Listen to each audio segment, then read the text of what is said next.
Well, well, well. You know, I pride myself. I like to think that I'm a bit of a role model. I'm a guy who doesn't tell you. I like to think that I'm a good guy for the children to look up to. I don't tell you to make any unwise decisions.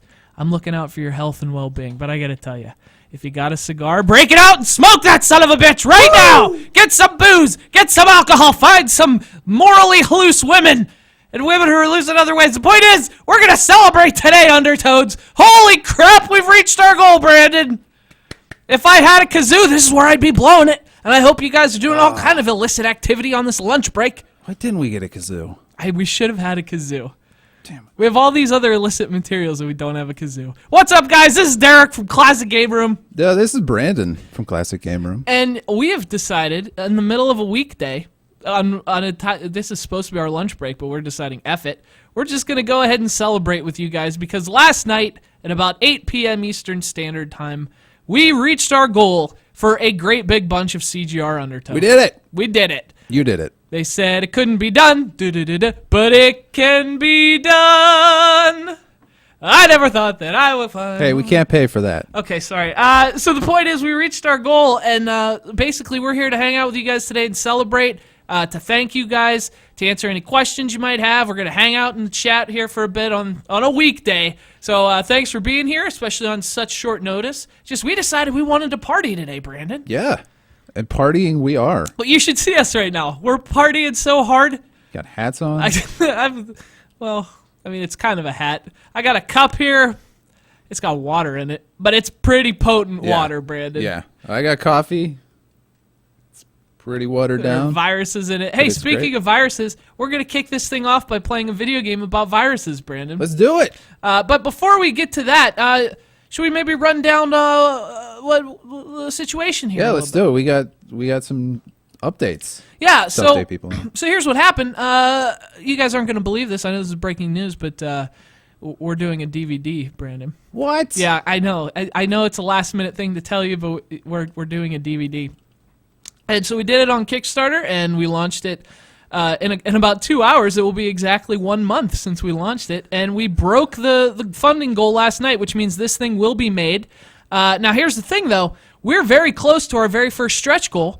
We're less than $600. We're like $500 away from our stretch goal.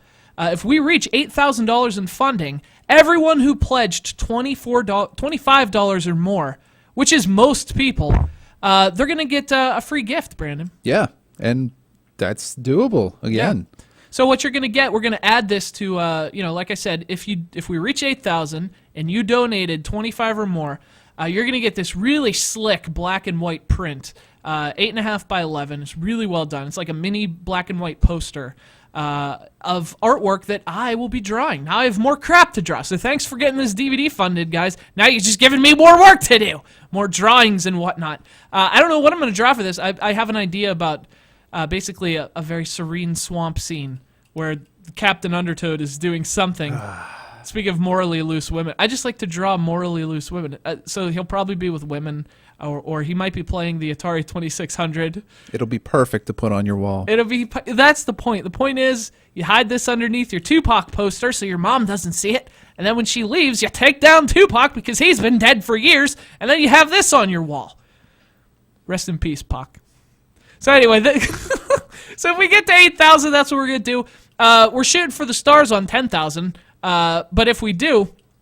Speaking of morally loose women, I just like to draw hot chicks. Check out the Kickstarter page because if we reach 10,000, everyone who donated 25 or more is going to get the alternate DVD jacket.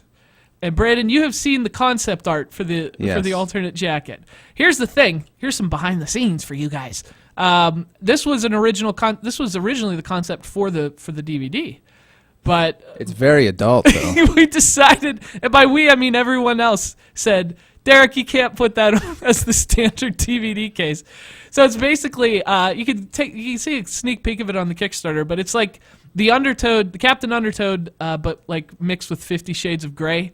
He's strung up by some ropes, and there are just a lot of topless girls behind him, planning to do some horrible things to him. So at least they're censored. They are going to be censored. Very thin strip right there the that I'm thinnest. looking at right now. It couldn't possibly be any thinner. But so all the good parts are going to be hidden. But you're going to, well, not all the good parts. Let's just say the point is it's not going to be too adult, but it's very adult. So if you're a pervy little wanker like I am, and you'd like some topless chicks on your DVD, if we get to $10,000, we're going to ship that as an alternate jacket that you can like slide into the case. Again, when your mom's not home, you slide that in, you can watch CGR Undertow on your television, and then you have that in your hand. Woo! To do to do whatever you want with. Whatever you want. We're going to leave that up to you. Yeah. So anyway, before we get started here, again, thank you to everyone who backed it. Almost 200 people backed this damn thing. Man, we're just today we're just going to celebrate. Help us out to get to the stretch goals if you haven't donated yet. If you have donated and you want to boost your thing to get the print or the pervy cover, that's great too. We're welcoming everything.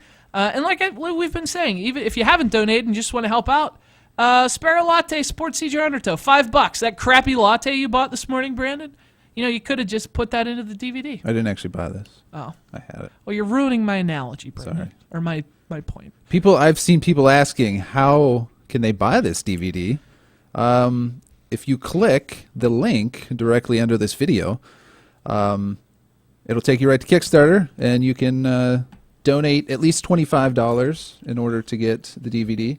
Yeah. But there's also all kinds of other tiers for all kinds of other prizes. Cool crap. Yeah, we're gonna the DVD is definitely being made now. So now that's the other thing, Brandon. Now we actually have to make this goddamn thing.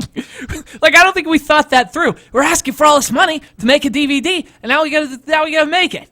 Maybe we could outsource that. Yeah. Okay. Yeah, we'll let's do that. outsource this to, like, I don't know, Korea or somewhere. They'll do it. So they'll do it for us. But the point is, it's going to be made, and if you want one, yeah, now you can just go to Kickstarter and basically buy one if you want. So, and I'm pretty sure they will be available once we get them in. I'm pretty sure. Yeah, I'm like 99% sure. I can't tell you. Basically, I want to tell you for sure, but I can't do that yet. But pretty much, wink, wink, nudge, nudge, yes. We're going to have some available for sale once they come in, which we're looking at like January or February for the whole production to wrap up. So that's that. Yeah. So all the crappy the gift cards you get for Christmas, use them to buy this in January and February. That's basically what I'm saying. Go to the page. Yeah. Donate. Let's play some games. So, Brandon and I, since this was such a last-minute thing, we didn't really bring a lot of consoles here today.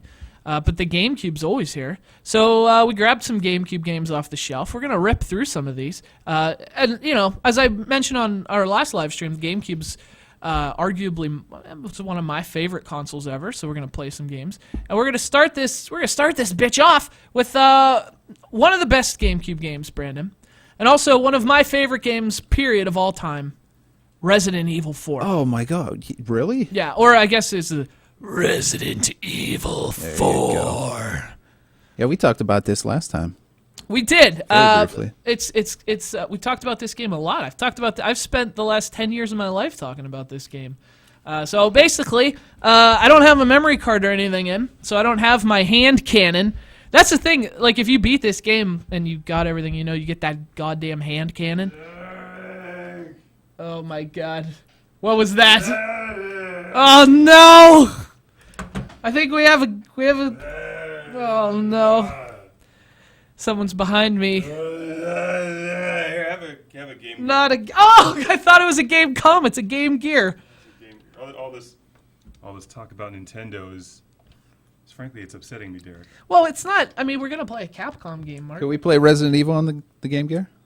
Yeah, let's. Does the Game Gear? Can it play Resident Evil 4? Because if not, I mean, the Gamecom can play Resident Evil, so the Gamecom surely. has Resident Evil 2, believe it or not. Yeah, it's actually not horrible. Yes, it is. It's terrible. Well, I'm trying to be unbiased here. Yeah, give me back my Game Gear. I actually liked the Game Gear. Hey, Mark says hi, by the way, everyone. I actually liked the Game Gear, Mark. It was my first handheld. Can you believe that? No. I didn't want the Game Boy. I would like to think that you'd respect that decision. I don't respect any of your decisions. Bye, Mark. So it's Friday, so Mark's just wandering around threatening people with various handhelds. As he does. As he's wont to do. I used to think it was... Is it want to do? Would that be the correct use of that? You know what? It's whatever you want it to be. Because I used to think it was oft, but then I think that's not. I think it's the opposite. That means he doesn't want to do it. Like I would say, Mark has awful tasted video games as he's off to do. But I think that's wrong. Anyway, let's shoot zombies. let's just shoot some zombies. Wait. Back to options screen. What happened? Press here? the start button. Oh, okay. There you Here we go. go. Oh, Resident Evil 4. Oh, this is Shoot the zombies. one of my favorite Cut the favorite zombies. games ever. Let me get reacclimated here. Now here's the. All right, there we go, and then you pull this up. Yep. All right. Now, Brandon, what are your thoughts on Resident Evil 4? Are you a big fan? Yeah. We said Tuesday. Yeah. I hadn't played this game back when I had a GameCube, and recently picked it up on the PS3. I think had a sale for like $5 or something. A steal. That is a steal because this really is one of the. Oh, I got the Spinal. I played One of the it greatest for games.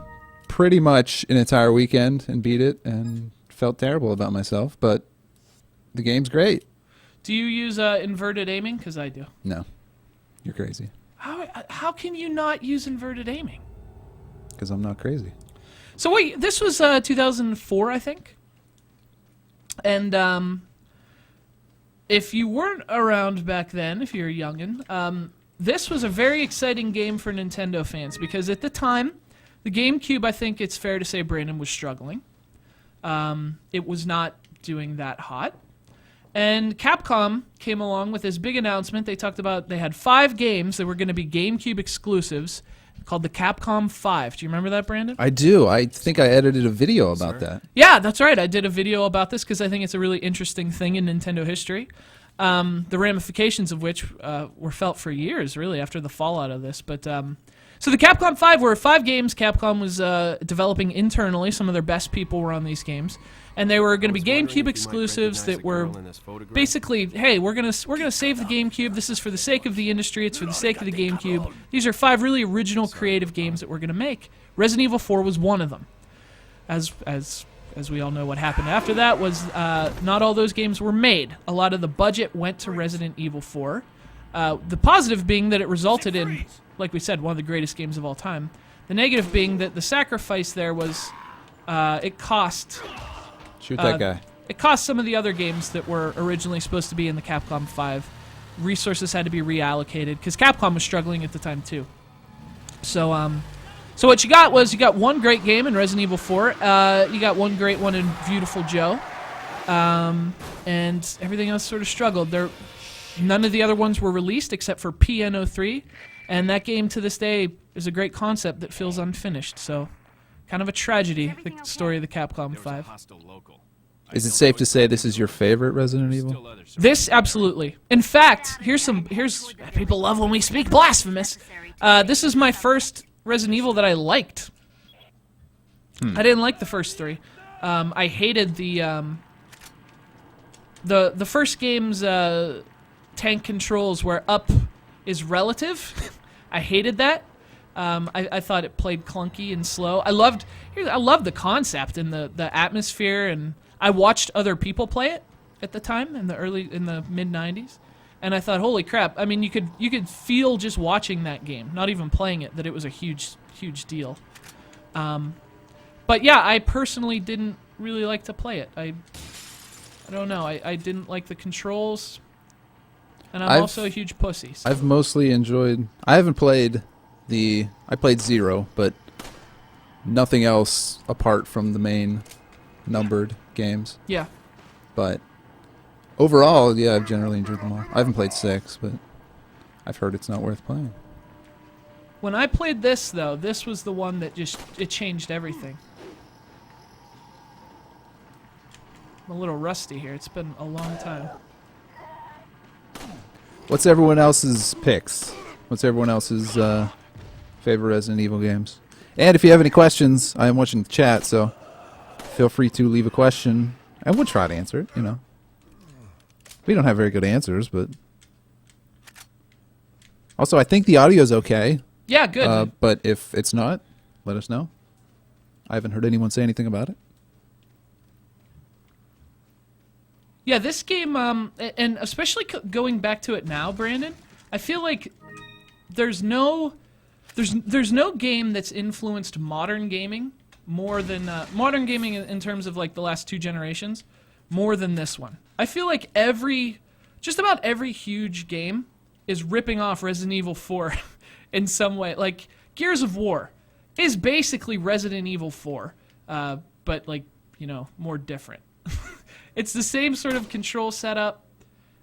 You know, this sort of the whole idea of this over-the-shoulder third-person cover shooter. You know, that's pretty much Resident Evil 4 taken in a different direction. All games copy off each other. Yeah, absolutely. Resident Evil stole some things from other games.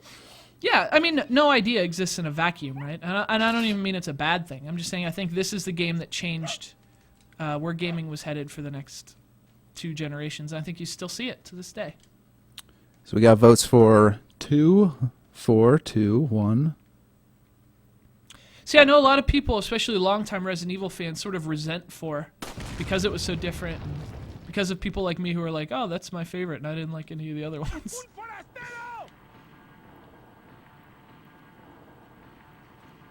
Let's take a Kickstarter update. Gotten 2 since we started. 7,516. We need 500 more to hit the first stretch goal. Can we do it? Can we do it? Can we do it? I think we can do We it. can do it, we can do it. We can help our Cinderella. We can make her dress so pretty. We can't pay for that song either. Oh, sorry. The ghost of Walt Disney is going to just come down and like destroy me for all this. How dare you, he'll say. Silent Hill 2 and 3 are better than Resident Evil 4. How dare you? I've Well, never, actually, the Silent Hill games are terrifying. I've never played 2 or 3. I played the first one. That's all I've played in the Silent Hill series. I would disagree that they're better. I mean, they're definitely scarier. But I think this is one of the greatest games of all time. And I think it's terrifying. It gets this... I don't know, I think some people, in retrospect, are like, oh, that game's not even scary.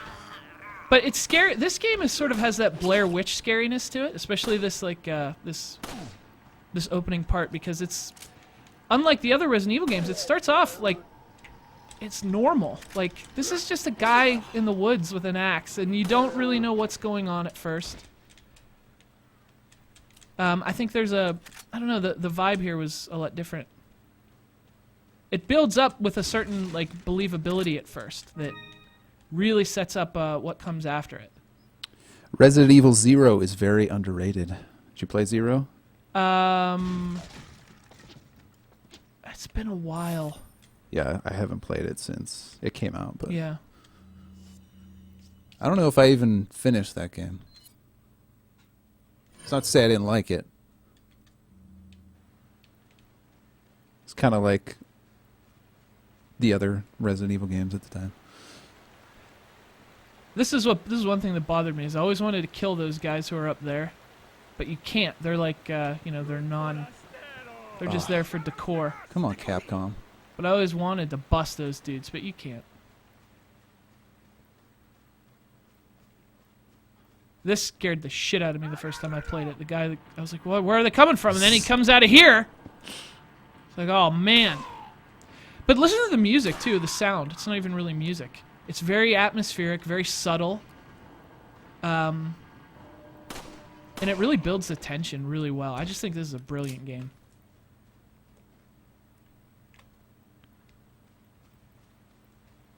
But yeah, it starts off, I mean, you're just in the woods, and you don't really know, you're like, what the hell's going on here? All these people are going crazy.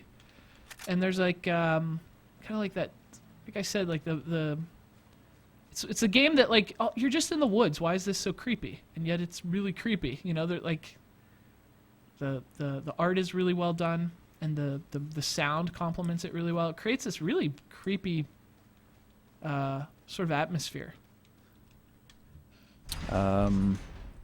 Someone's mentioning Fatal Frame. Yeah. Oh, Fatal Frame. That stuff's more in the like the Japanese horror vibe. Leon, how you holding up? Bad question, Hunnigan. Bad question, Hunnigan. I'm sending you a playing manual. Yeah, I think it's like two very different kinds of horror. To me, Resident Evil 4, at least the beginning of it, like these parts are a lot more subtle and atmospheric, where, you know, those like Silent Hill and especially Fatal Frame's got that like Japanese horror with like jittery girl coming out of box. You know, it's a lot more visual. Yeah. Whereas this is really subtle. And I sort of like that. Which I feel like it's impressive that that game was able to pull it off because... Fatal Frame? Yeah. I Yeah. mean, it's hard for a video game to scare you visually. Yeah. Especially now that you've seen so much. You get sort of immune to things. That guy's had a bad day. You know, but even the subtlety here and sort of the nuance, like this is grotesque. But like the villagers are just like feeding the chickens. And, you know, like they're chopping wood and shoveling while that's going on. It's just another day, you know? Yeah, like the implications there and the subtlety. So, I understand the people who are like, that's not even scary. But, like, it's one of those, like I mentioned, like, the Blair Witch Project because it's sort of a thinking horror. It's sort of very subtle. And that's sort of what bothers me. Games that sort of get into your psyche like that. This part is a pain in the ass, and since I'm so out of practice, I'm going to be in big trouble.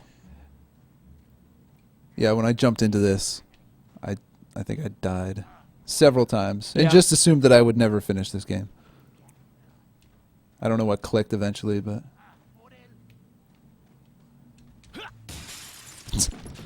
I love that Leon Kennedy never just like... I mean, he can open doors, but he doesn't. He jumps through windows, and he...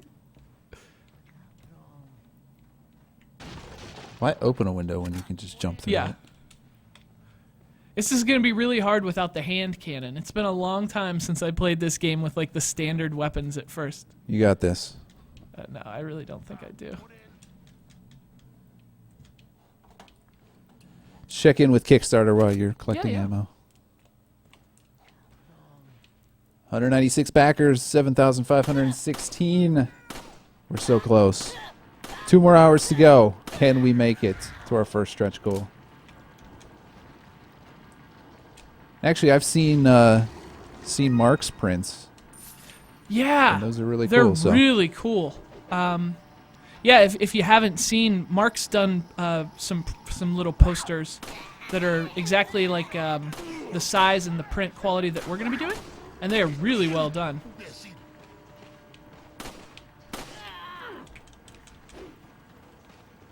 So, little under $500. I think we can do it. Kill that chicken. Tell you what I'm gonna do. So I'm gonna set these fools on fire. I don't think they like that.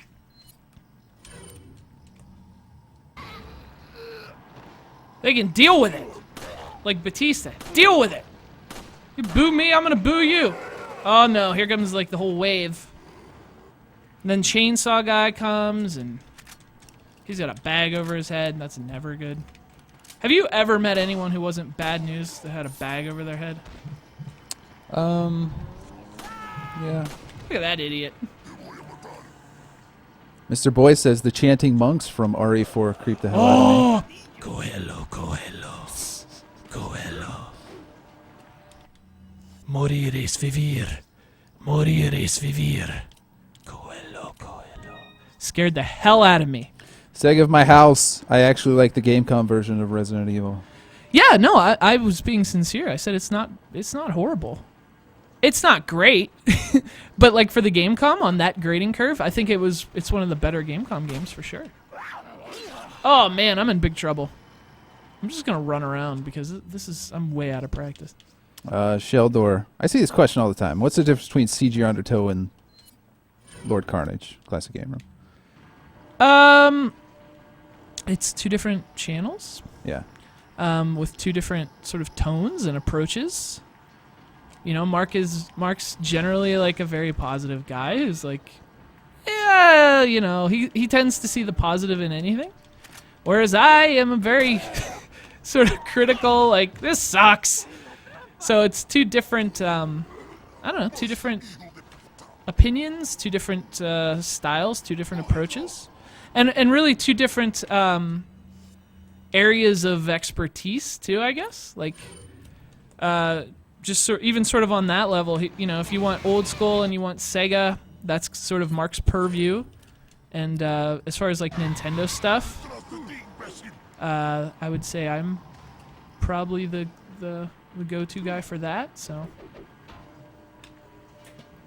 You do have a Wii U, so I that have a says a Wii lot. U, so Mark doesn't believe the Wii U is a thing. I keep telling him it's real. Oh, I got from behind. I knew that was going to happen. I'm in big trouble. See, if I had my hand cannon, which I earned, by the way. Sure, Mr. Excuses. Ah, there it is. I'm going to blow these guys up. But first, I need to get them into my territory. Get them on my level. I love that there's a Killer 7 reference in this game. Yeah, the name of the weapon. Which, Killer 7 was another one of the Capcom 5, and that one did come out as well. But speaking of the Capcom 5, the thing that bummed Nintendo fans out about that was those were all supposed to be Nintendo exclusive, and none of them ended up being Nintendo exclusive. Even Resident Evil 4, to this day, if you buy the GameCube version, it says only for Nintendo on the box. That sounds familiar. That's kind of what's happening right now with Nintendo.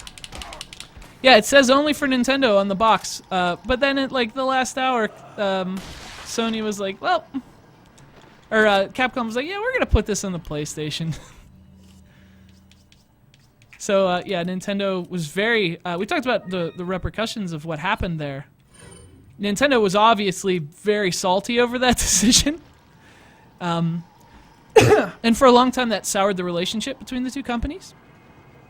There were rumors, and I don't know this for sure, but there were rumors that Capcom wanted Mega Man in earlier Smash Brothers games, including Brawl for the Wii, and that part of the reason he didn't end up in Brawl was the whole Capcom 5 thing and Resident Evil 4 losing exclusivity, sort of leaving Nintendo a little bit irritated, which understandably so. The thing is, it's like you can see both companies' points.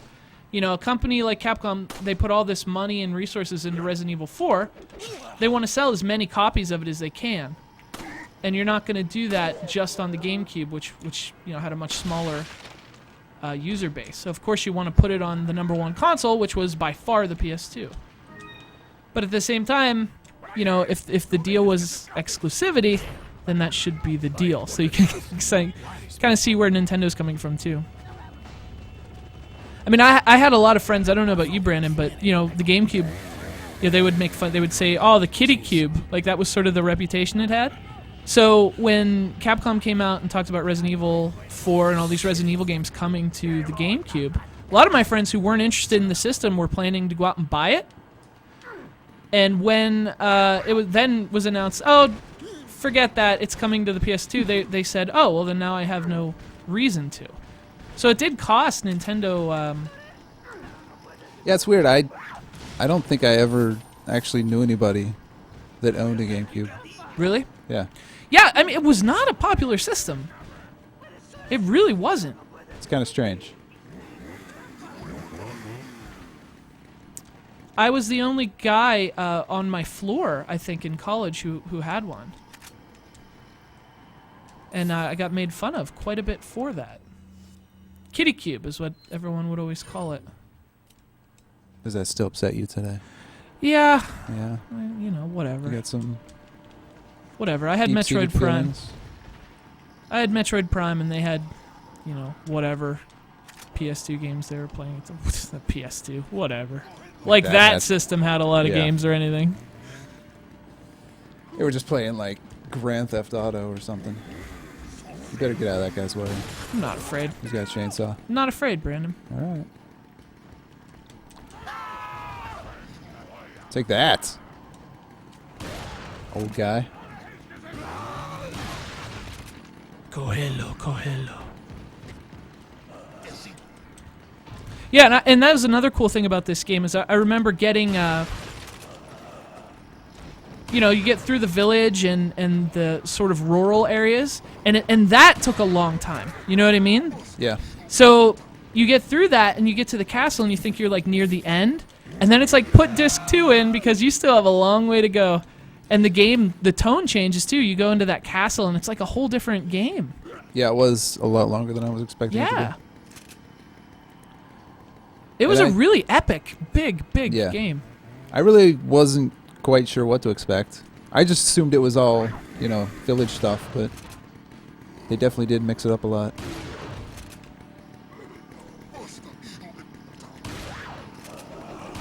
Hey, shoot that guy. Shoot that guy. I don't want to waste all my shotgun shells. I'm gonna break out the. Did you play Killer 7? No. Boy, that's a weird game.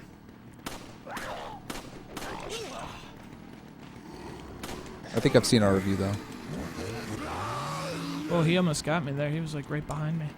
You got one bullet. All right, we need to reassess this situation here. This is not going well. Killer 7, I don't even know what to call that game, like in terms of genre and stuff.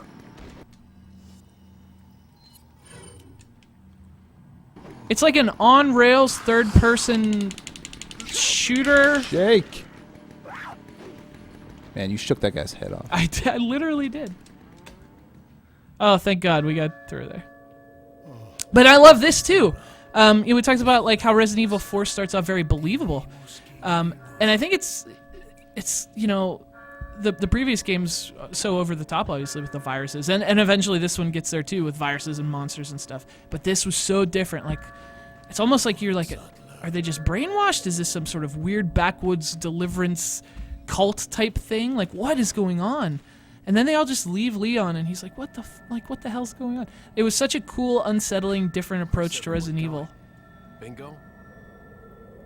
And that's part of the reason it brought me into the series, is because it was so different.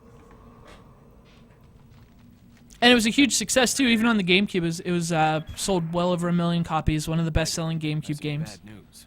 I've confirmed the body of an officer. And I think a lot of people will tell you this is still the best version.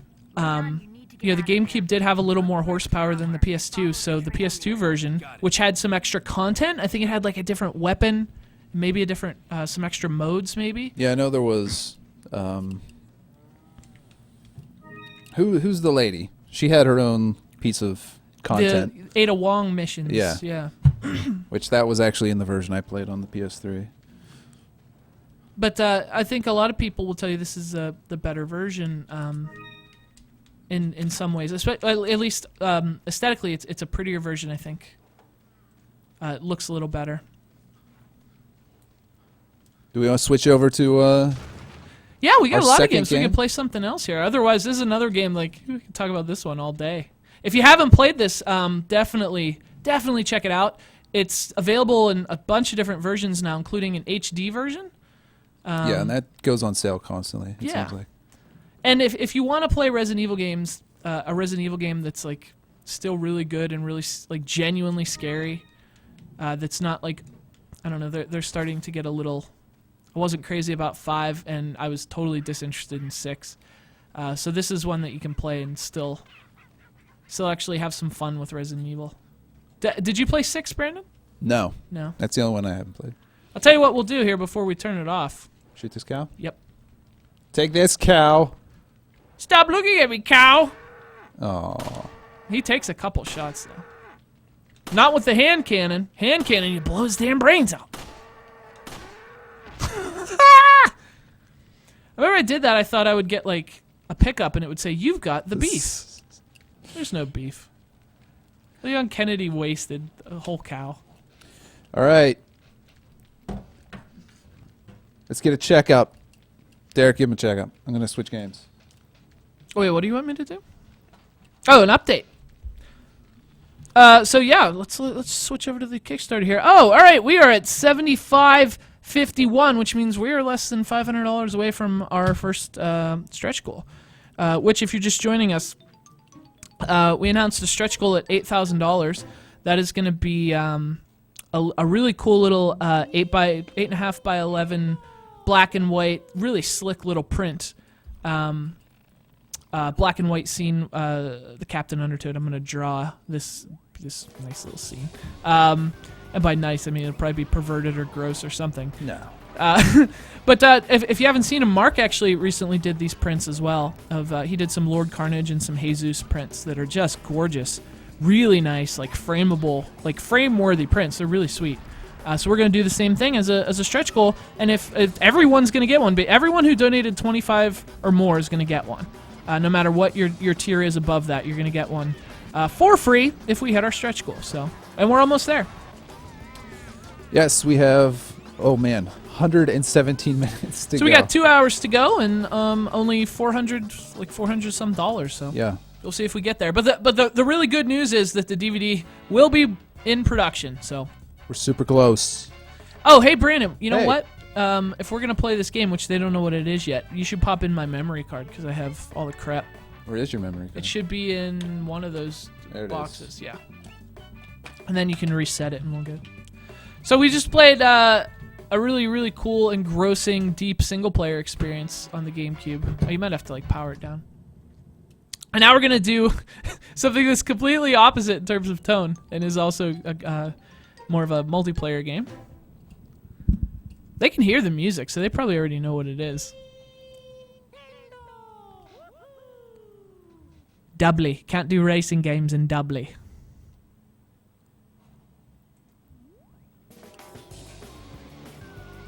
Oh no, are they talking about the... Are there like animal debates because I shot the cow? Is that what's going on? I didn't mean to start that. I just wanted to shoot the cow.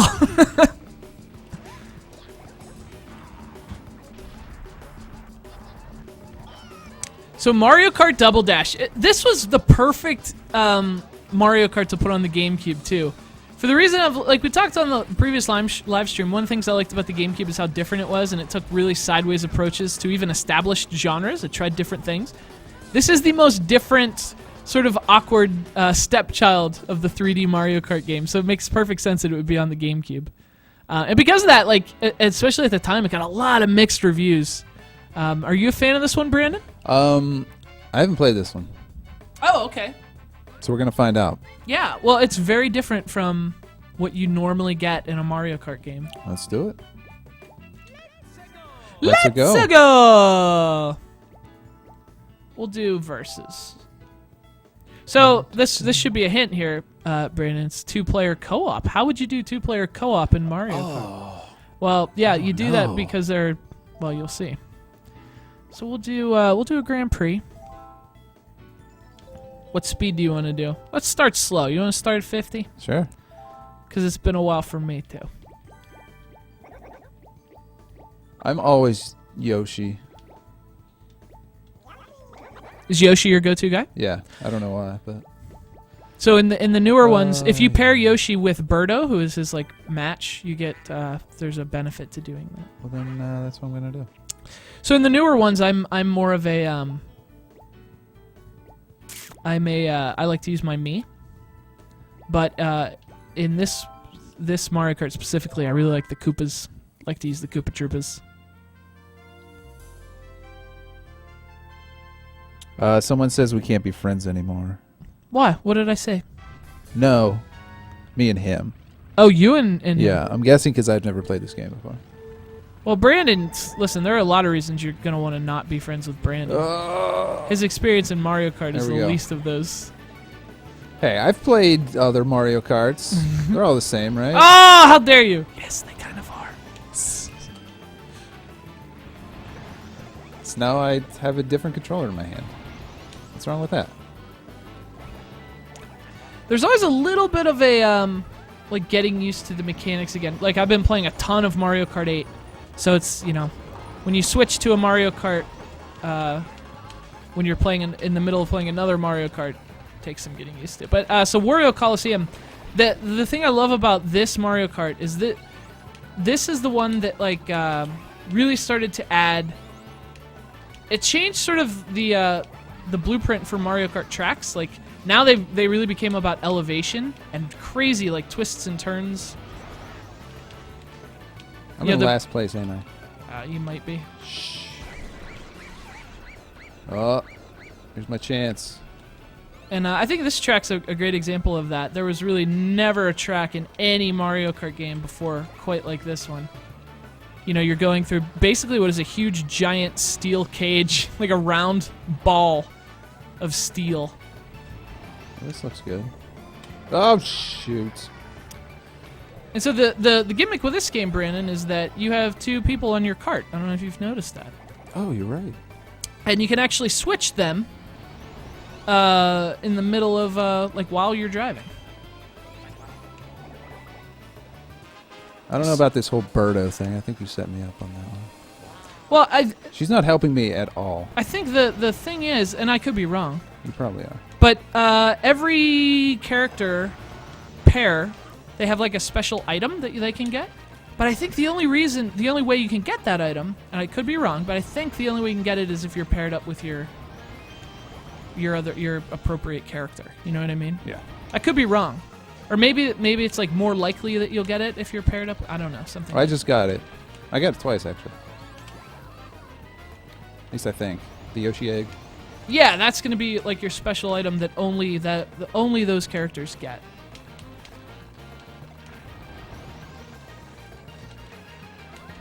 One of the weird things about this game is 3 shells, which is a pretty common item in Mario Kart, is a Koopa Troopa special. They're the only characters who get that in this game.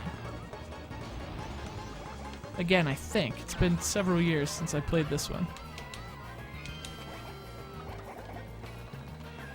But the cool thing is the gimmick here, and part of the reason people really like this game, the ones that do, is that it introduced a little more strategy to Mario Kart. So because there are 2 characters, each character can get an item.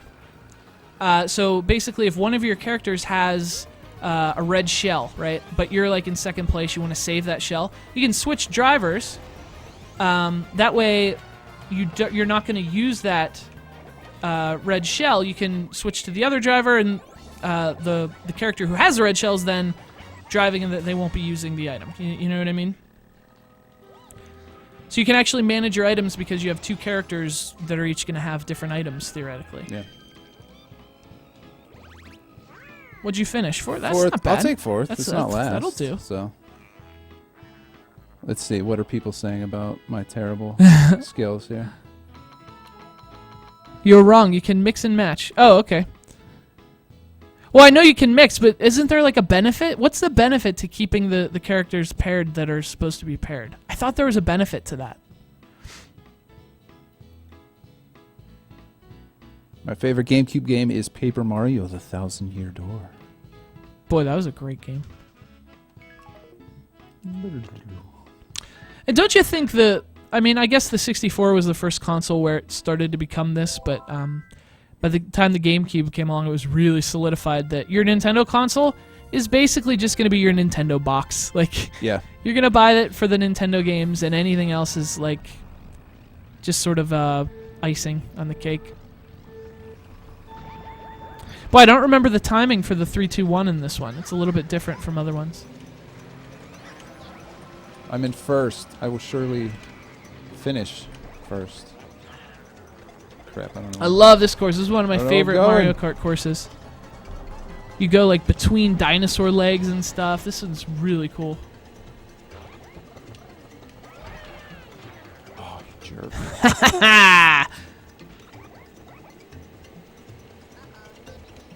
Yeah, a lot of my favorite Mario Kart courses ever are in this one. This one had some really cool courses. Oh, man. Oh! Oh! Did you see that? That was amazing.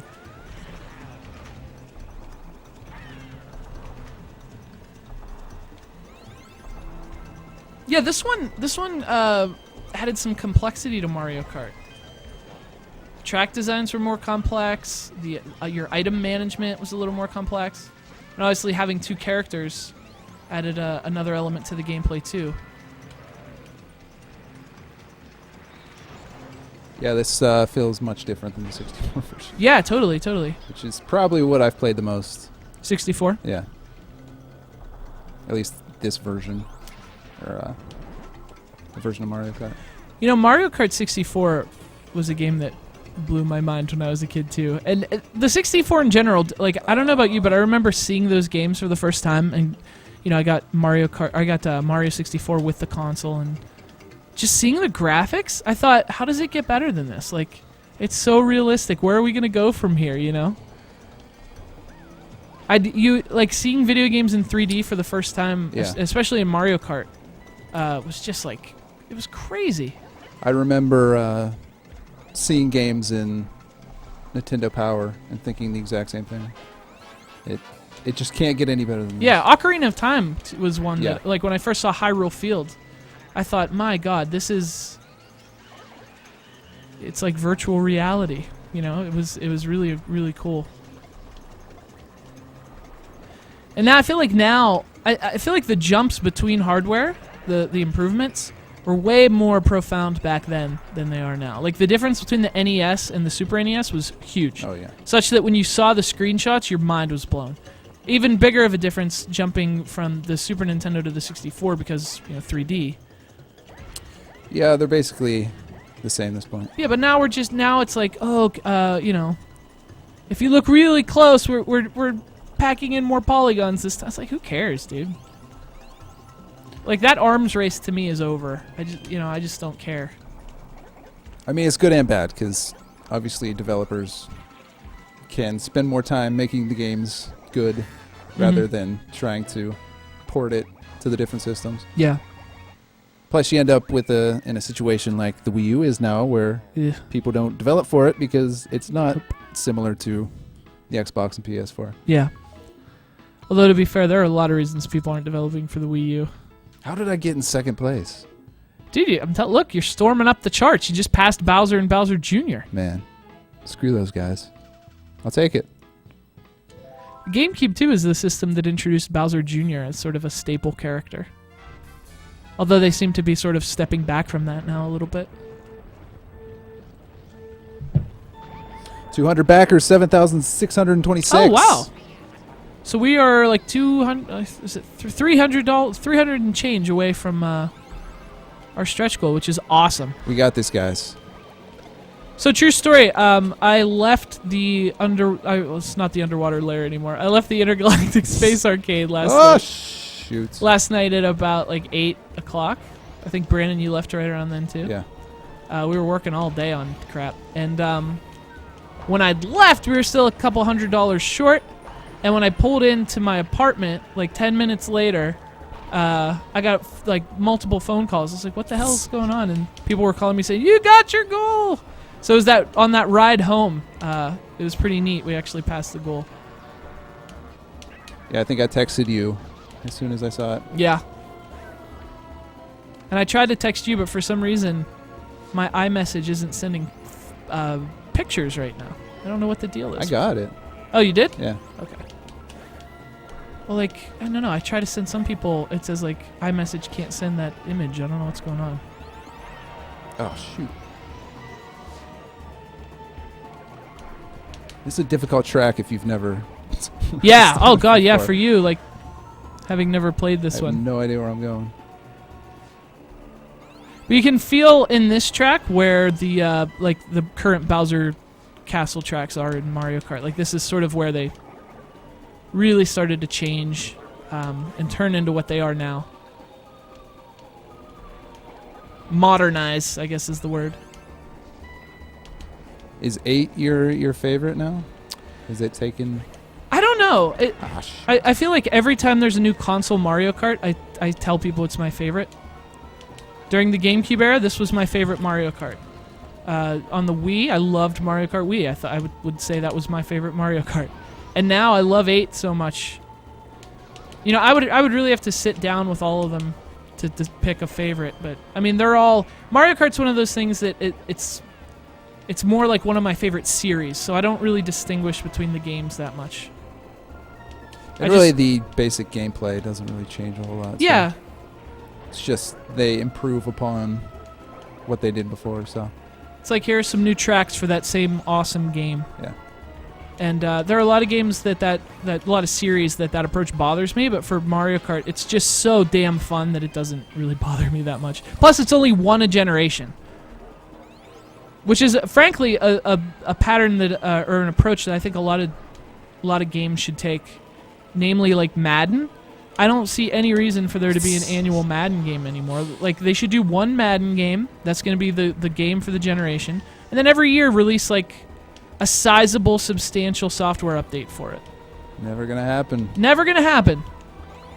Because money, and that's how things work. But for the consumer, that would be a way better situation. Like, release your $60 Madden retail game, and Well, then the every people year. that are doing that really don't care. That's true. I mean, that's the game they buy that year. So Yeah, that and to Call of them, Duty. it's a giant improvement. It's so hard to review those games, though. Like, and that's why I've largely just stopped. Anytime a Madden game comes in, I'm like, I don't even want to talk about it. Because what am I going to say? It's the same game. Here are the new features this year. Like, that's just so boring to me. I don't want to talk about that. I honestly can't tell one from another.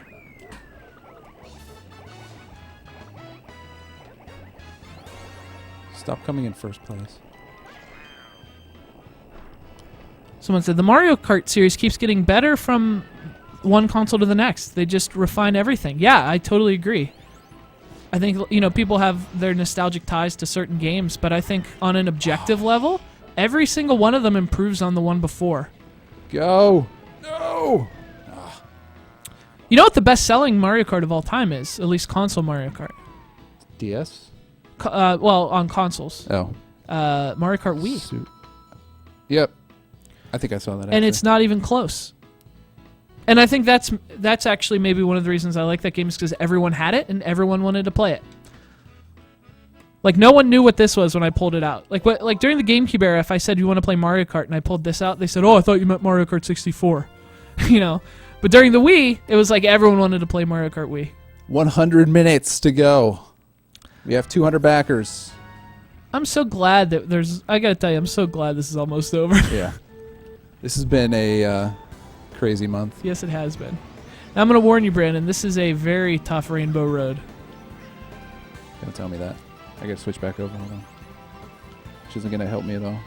There we go. Do you want me to pause it? No. Make very good use of your... You're gonna beat me anyway, so it doesn't matter. You're drifting. Well, beating me should not be the objective, or otherwise you're going to live your life very disappointed.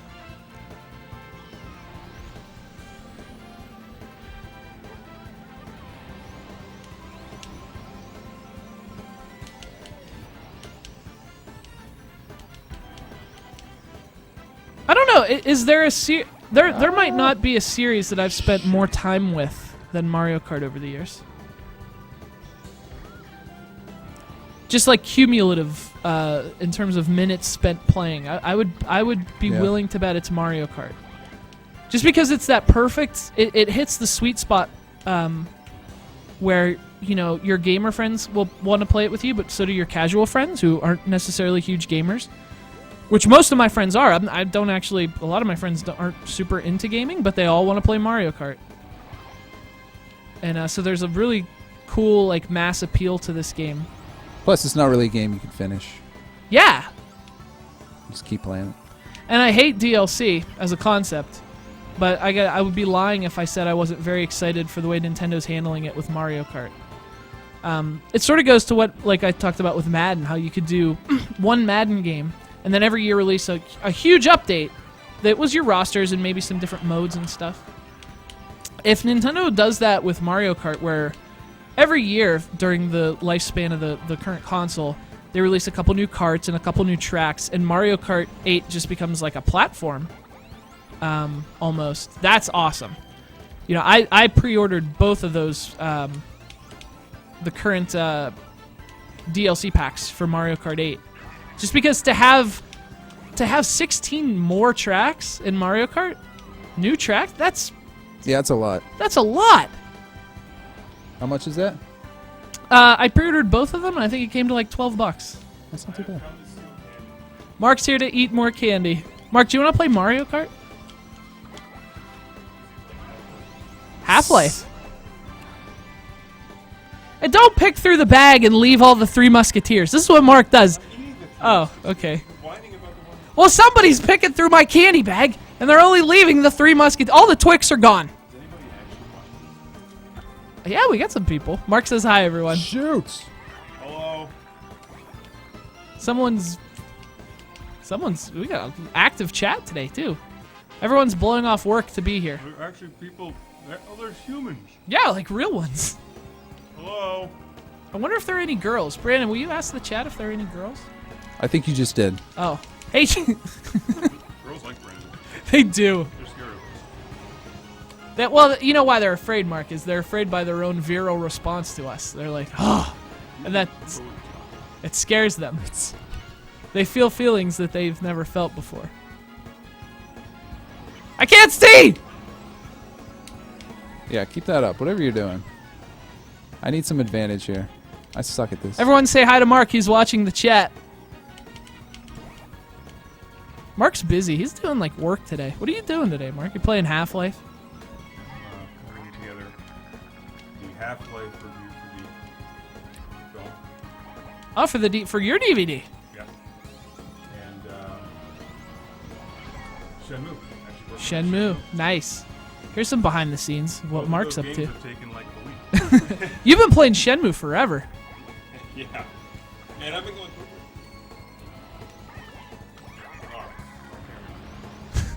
You're gonna throw up later if you keep eating all that candy. We'll get that on camera. Let us know if you feel like you need to vomit. You 'Cause got I pretzels, don't you? I feel like that's footage we could use. I can handle a few from Musketeers. Yeah. I can handle at least 3 of them. Well, that's the one with the new. Well, there's a lot of nougat in there. It probably sops up all the acid. Good. Yeah. What is nougat? There's got to be eggs in there. I don't know what nougat is. It's like an alien thing. Yeah, the tears of alien children. Who won? Brandon, are you still playing? I'm getting there, guys. I finished like 5 minutes ago. You know what? I don't care. This is about me and my This is a dumb time. question. Is this Double Dash? Yeah, this is Double Dash. It's been a while since I played it. Yeah, me too. Takes a while to get used to the mechanics of all these different Mario Karts. That's my excuse. Mr. Excuses over here is Brandon. I actually like Mario Kart 7 on the 3DS. That's a good one. I haven't played 8 yet. 8's really good.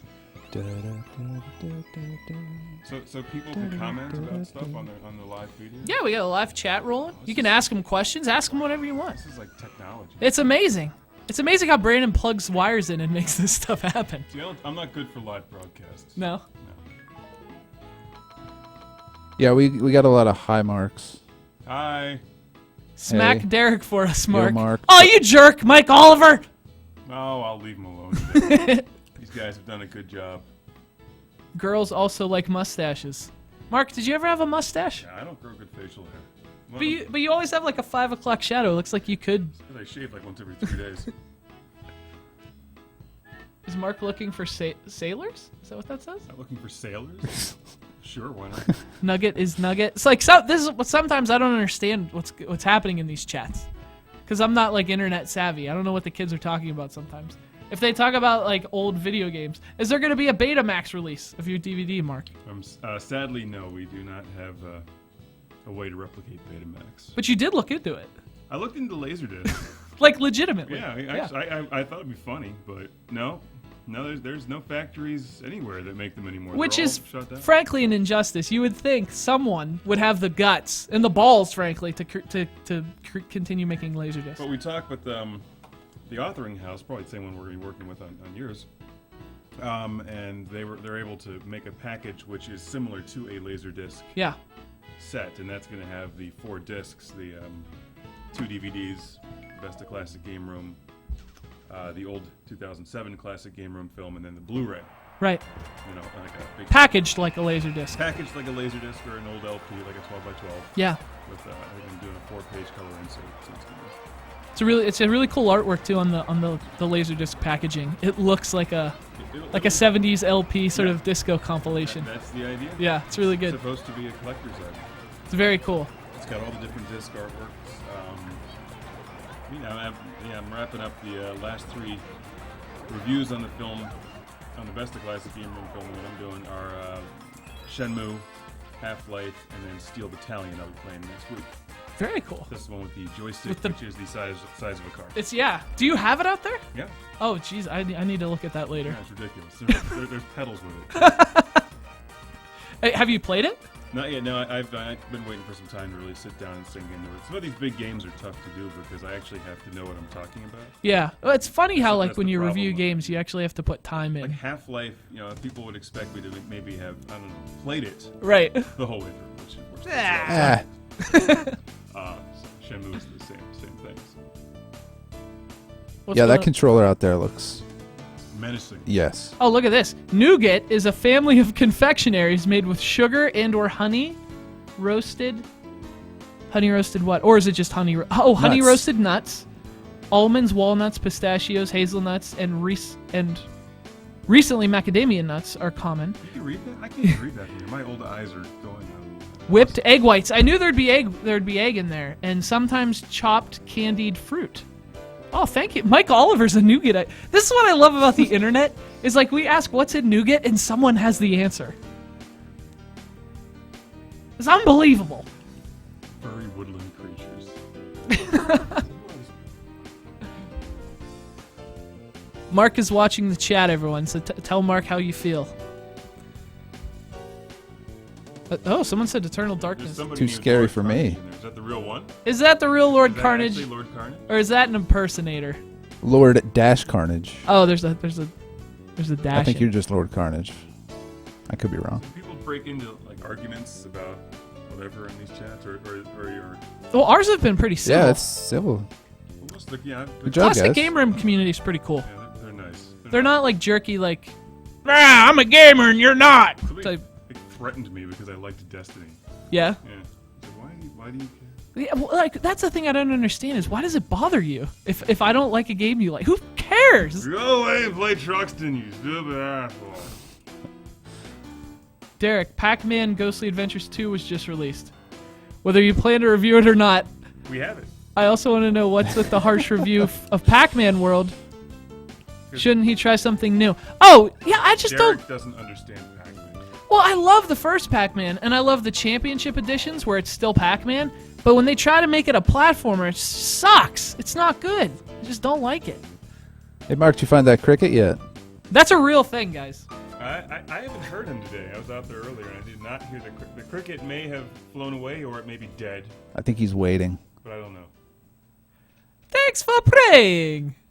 Make Brandon play more sneak and peek. Brandon sucks at video games. You know, we can't really hook up, you know. We snuck and peeked. Snuck. we pucked. snucked and pucked as much as we can. Snuck and peeked. Derek and Brandon were talking smack about the 2600. Put a space cricket in their candy. What? First off, we weren't talking smack. This has become a thing. All I said was pre-NES consoles are old. I don't know how that translated to Derek hates the Atari 2600. So what you're saying is I'm old. Well, I mean, That's Mark. bullshit. I'm like an overgrown 13-year-old. I have all the same interests as a 13-year-old. Well, Oh, I liked your statement the other day that when you see boobs, you feel like high-fiving someone. I thought that pretty much summed you up. I thought that would go away, like when I hit 22, 23. But it hasn't. If anything, it's gotten more severe. Where like when I see boobs, I just have this response. It's like, yes, So we're on the internet, but this is basically 8th grade homeroom. yeah. It's This pretty is much what happens when you're grown men yeah. and you work on the internet. I think to end up in this position, you need to be in a suspended state of childhood as it is. Or not even childhood, like prepubescence. Like you're on the cusp of growing up, but you refuse to do it. So Brandon, are there any other, I can't read that far. Are there any other good questions? Derek, your Lost Planet 3 review was brilliant. That's a pretty good comment. I like that one. Thank you very much, by the I way. doubt it was brilliant. Any Evil Within review? I don't know if did we get that one in? I don't know. I don't know. I saw the demo. It looked like another one of those games. Have Someone you- said, why are we watching the credits? It's because Mark and I are talking and I forgot to hit start. Have you played Super Pac-Man or Pac-Mania? I don't remember. They all blend together. Yeah. But that's what I mean. Like after Pac-Man and Ms. Pac-Man and the classic arcade games, it's like, Well, Super Pac-Man's the arcade machine's great. yeah, I all love the it. arcade games are good. But like when they tried to be Mario, that's when it stopped being good. When Pac-Man became derivative and stopped being Pac-Man, I don't care anymore. Well, I'm gonna go start editing the Half-Life review. All right. Go edit. Thanks for stopping by, Mark. I need a cup of coffee. I'm sort of in You that- look tired. I'm tired. that middle of the day kind of funk. You should play Black Hole. Not a bad idea. It'll cheer you up. Put on some, I don't know, Gloria Gaynor. See you, kids.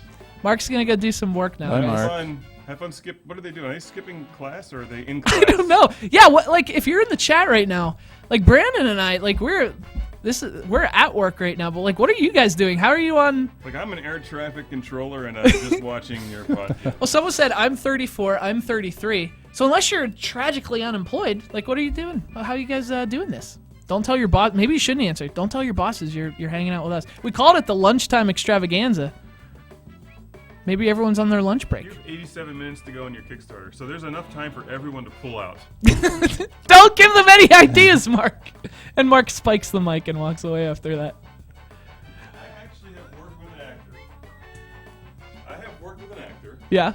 A big one that everyone would know, who got so mad at me in a recording session.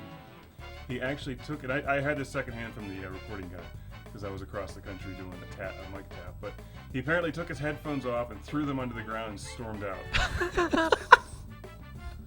He got so mad at me for reasons well, he was not all right in the head, to be perfectly honest. But yeah, that was a fun day. You should get a story. That should be can't on the tell DVD. I can't tell the whole thing. You don't want to name names. No, I can't. I'm not naming names. Yeah. That was an experience. So what you're saying is some celebrities aren't grounded people? Oh my, yes.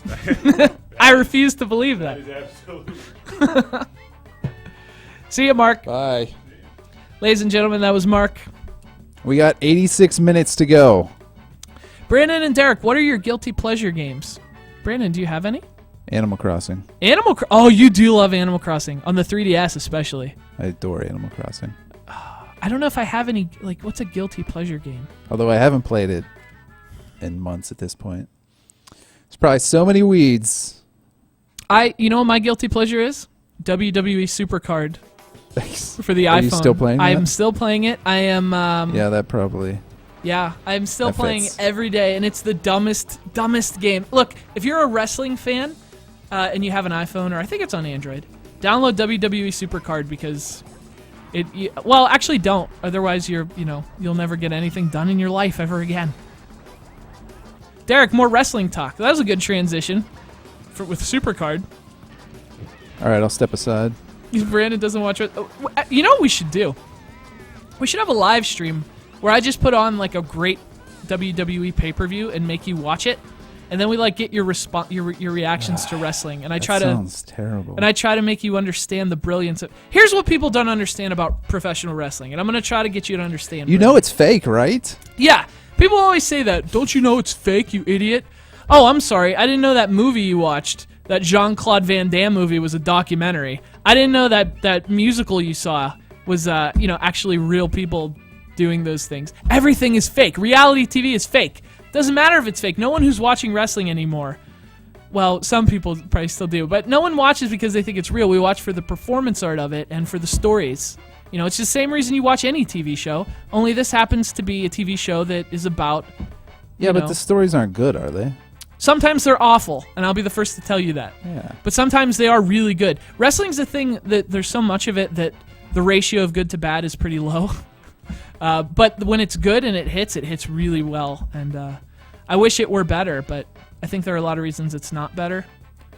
Trying to write like 6 hours of live TV a week, I understand sometimes the shortcomings. I don't have cable anyway, so at this point, I don't think anybody has cable it's a anymore. lost cause. Yeah, cable's stupid. I mean, I have it. Watch YouTube videos. Yeah, watch CGR Undertow. 3 minutes. 200 backers. $400. This is amazing. Can we do this? Well, do you want to play another game? Yeah, we can do that yeah. quickly. Oh, we should play. No, I don't. We'll let the chat decide. I've got 2 multiplayer games here that we can play. Like I said, I just grabbed a couple off the shelf. No rhyme or reason. I've got Mario Superstar Baseball for the GameCube, and I've got F-Zero GX for the GameCube. I have a feeling I know which one people will choose, but we'll ask anyway. And while we're waiting for responses, if anyone wants to donate or, up their pledge at this point, that would help. Click on the link below this video or go to bit.ly/undertowdvd. Yeah, in case you're just joining us, last night at 8 o'clock, about 8 o'clock, we hit our goal. By the way, celebrate! We're having a party, Brandon! Woo! Woo! We've got cigars and drugs. Not that you guys should ever do that stuff, but we've got them, and we're doing them because we're celebrating. Woo. We're not really doing that. We're eating Three Musketeers and talking about nougat. This is... I'm sure Mark's going to crank up some disco later, but that's about the extent of the partying that's going on. Seeing a lot of F-Zero, so I figured it would be I'm F-Zero. going to put that in. All right, we'll play F-Zero. Brandon's going to be... have you played F-Zero? Nope. Oh, well, this is going to go real well. Remember when I said I had a GameCube, but I never played it? Yeah. There's a lot of games I missed on the GameCube. Well, this is one of the best racers ever. Well, we'll see about that. All right, what do we got? 22 minutes still. Oh, yeah, so Do anyway, it. so we hit our goal, but now our stretch goal is $8,000. Everyone gets a free print. A little, well, not everybody. If you donated 25 or more, you're going to get this for free, which is almost everyone. This really sweet 8.5 by 11 art prints, like a mini poster. Like we said, Mark did a couple of these of like Lord Carnage and Jesus the Chicken, and he did a couple other ones too. I think he did multiple Lord There's a Carnage wind prints. squid. There's a wind squid, and they're really, really nice. So there's like a whole set of these, and we figured we'll do one with the Captain Undertow to add to the set. So And if we're we're very close. $400 away. Yeah, we've got about an hour and a half, a little less than that, to hit the stretch goal. And if we do, everyone that donated 25 or more, we're going to throw in as a thank you, for free, another little classic game room black and white mini poster. It's really sweet. I don't know what I'm going to draw on it, though.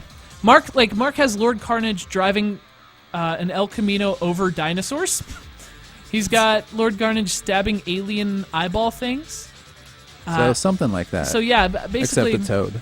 Yeah, only knowing me, it's not going to be as triumphant. It's going to be more like, I don't know, probably, let's not lie, it's probably going to be gross. There's probably going to be flatulence.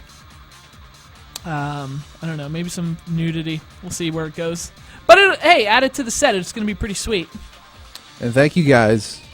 Anyone who's donated, thank you. This week has been like a huge boost for everyone here because it's been such a long month at this point, and it's great to actually get across the $7,000 goal. We didn't really cross the line.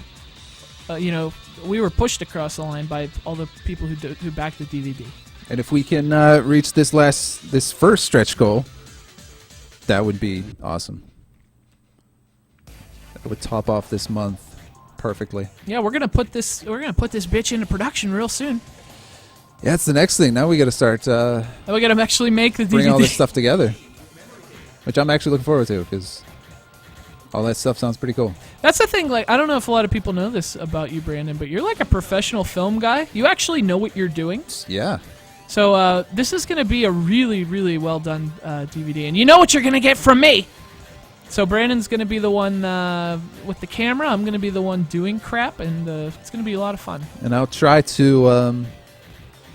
I post all the stuff on our Undertow Twitter, twitter.com/CGR Undertow. I'll try to keep everyone updated as much as possible throughout the entire process. We'll post stuff throughout the production. We'll let you guys know how it's going. And like I said, if you wanted to back it, but you didn't really have... you didn't have the means or whatever... this will be available after once we get them produced. They'll be available for individual sale. I'm like 90% sure on that. Early next year. Yeah. January, February type. Why are they talking about child porn Easter eggs? I just glanced over the chat. And That's been coming up. I don't know. I'm busy playing Mario Kart. Derek, draw Lord Carnage and the Captain Undertow as an extermination crew to exterminate all of the galaxy's space crickets. It's actually not a bad idea. But see, that would like Lord Carnage as a character is an ass kicker and a go-getter. The Undertow, he's more of a chill guy that he's not really good at anything. Yeah, he's kind of okay with being mediocre. Yeah. In life. But the thing about him though is like he's a lucky guy. 'Cause he ends up like his shtick is he's not really good at anything, but he ends up being dominant at everything. Women love him. They don't understand why. He's like the mayor of the swamp, but he never ran for mayor or any elected office. And there's no mayor in the swamp, and somehow he's obtained the position. Mark's here to steal more candy. Mark, I feel like you would like this game. Yeah. Yeah, 2 copies that are in there. It's definitely time to sit down and memorize the track sheet. Yeah. I feel like you'd love it. It's right up your alley. I'm actually beating you in something for once. I'm really shocked that you're beating me here, Brandon. I gotta tell you. I'm not that shocked. I'm proud of you. I'm proud of myself. That's the other thing. We got to raise this last 400 to resupply our candy. This is like a PBS pledge drive. Only with F-Zero. I was telling them about your little black and white prints, Mark, and how sweet they turned out. He was asking what happens with pretty girls and poster reviews. We scared all the girls off. Yeah, I mean, listen to what you're hearing here. Like, we've had some hot chicks, but then they're all afraid of us. So, and like I said, it's not that they're afraid of what we're gonna do. They're afraid of what they're gonna do. Someone makes a good point. Toads eat crickets.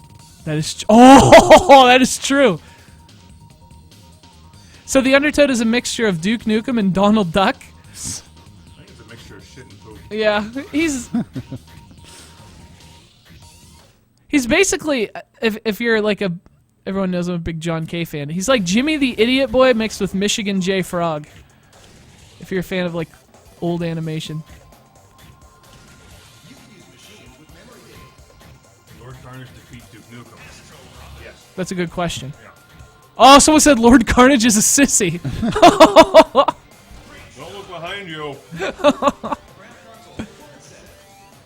He's coming. It's good. F-Zero controls better than Wipeout. This is for sure. I would agree with that. I would argue F-Zero does everything better than Wipeout. Derek, how much will the DVD cost individually? Yeah, I don't think we haven't really talked about that. yeah, I don't think we know that yet. I'm not sure, but if I had to guess, don't write this down. Probably like $25, right?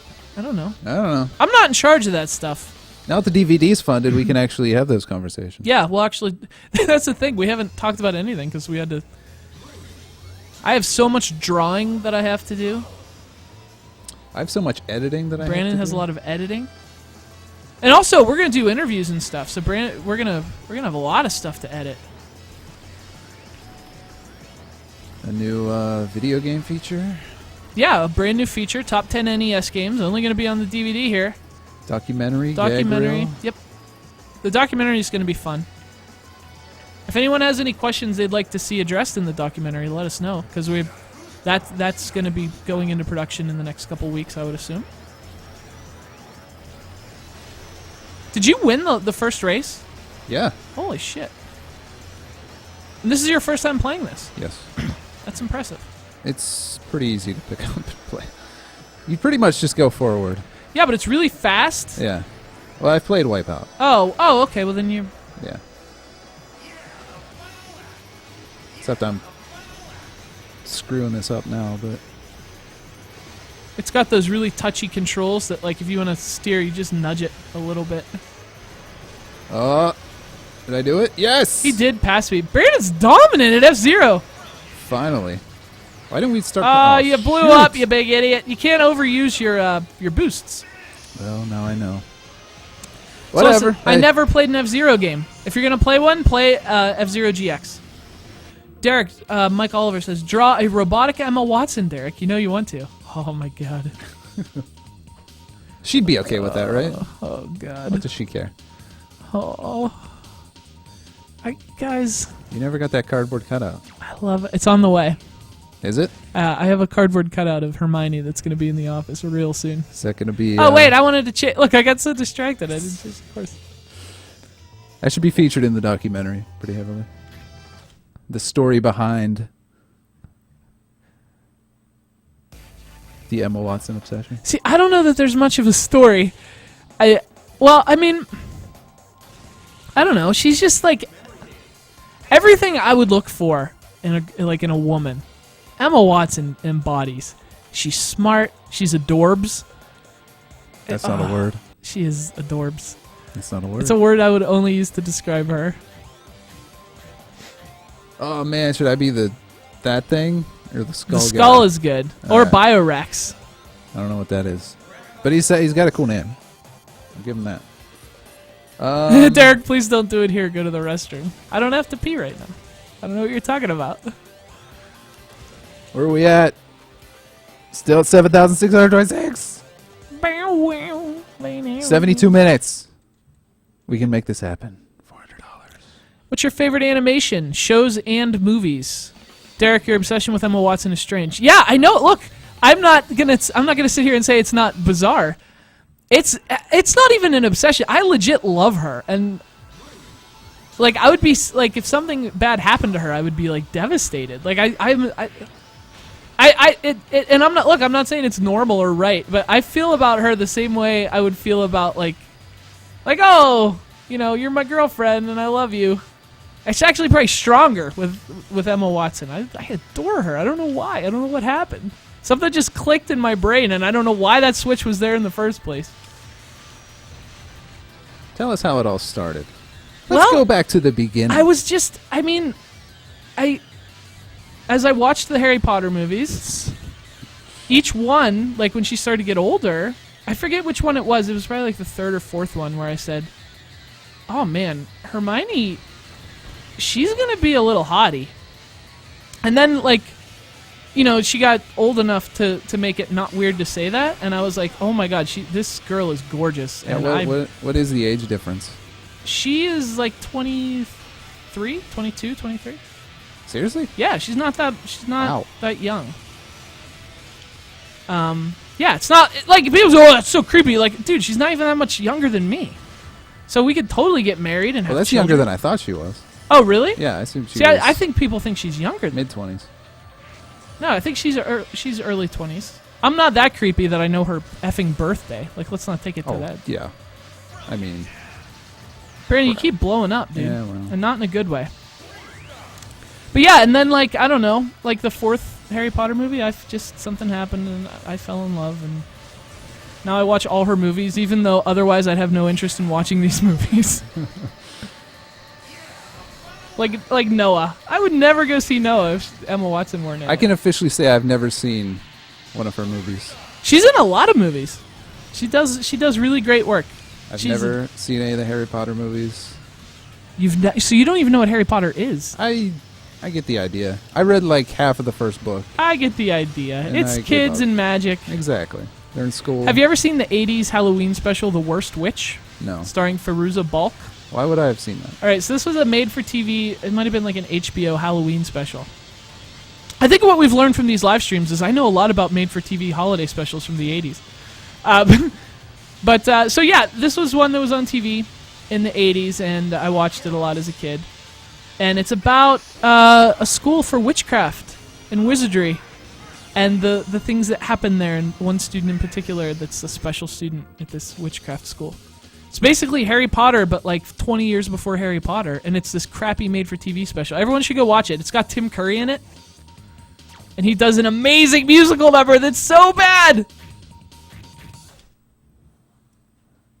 I'm going to say this. I'm not going to watch it. Sorry.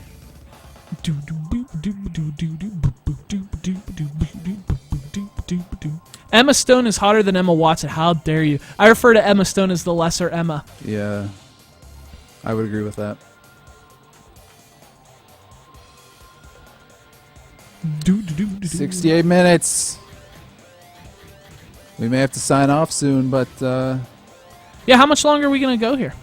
few I'll more tell you minutes. what. Let's do one more. Well, let's just take some questions from the chat here to close it up. All right. But we'll wrap up F-Zero GX here. This is an effing rad game, and for some reason it's a game that, from what I understand, and I could be wrong here, but from interviews and stuff, it doesn't seem like Nintendo ever shared that sentiment. They're not crazy about it. I think part of the reason is I don't think it sold very well. But unfortunately, this is one of those things that bothers me about Nintendo. All they'd have to do is make a new F-Zero game. It wouldn't be hard. Make an F-Zero game like GX, and I think people would buy it. Although then again, who am I to say that? Because I don't think people bought GX in very great numbers. But The LBP plus MC Hero says we got a new subscriber. oh, cool! The worst witch was good. Tim Curry plays the head wizard. Yeah! Derek, is there any video game characters you wish were real? Samus Aran, All right. because she's real cool, and I think she'd be cool to hang out with. What else? Pretty much just, I don't know. Just hot. Any video game character that's a hot chick, I wish she was real. So Emma Watson is the ultimate life form. Yeah, basically she is. I can't think of any... Like, I can't think of any life form on this planet that is better proof of evolution than Emma Watson. Because she's on a whole different level, you guys.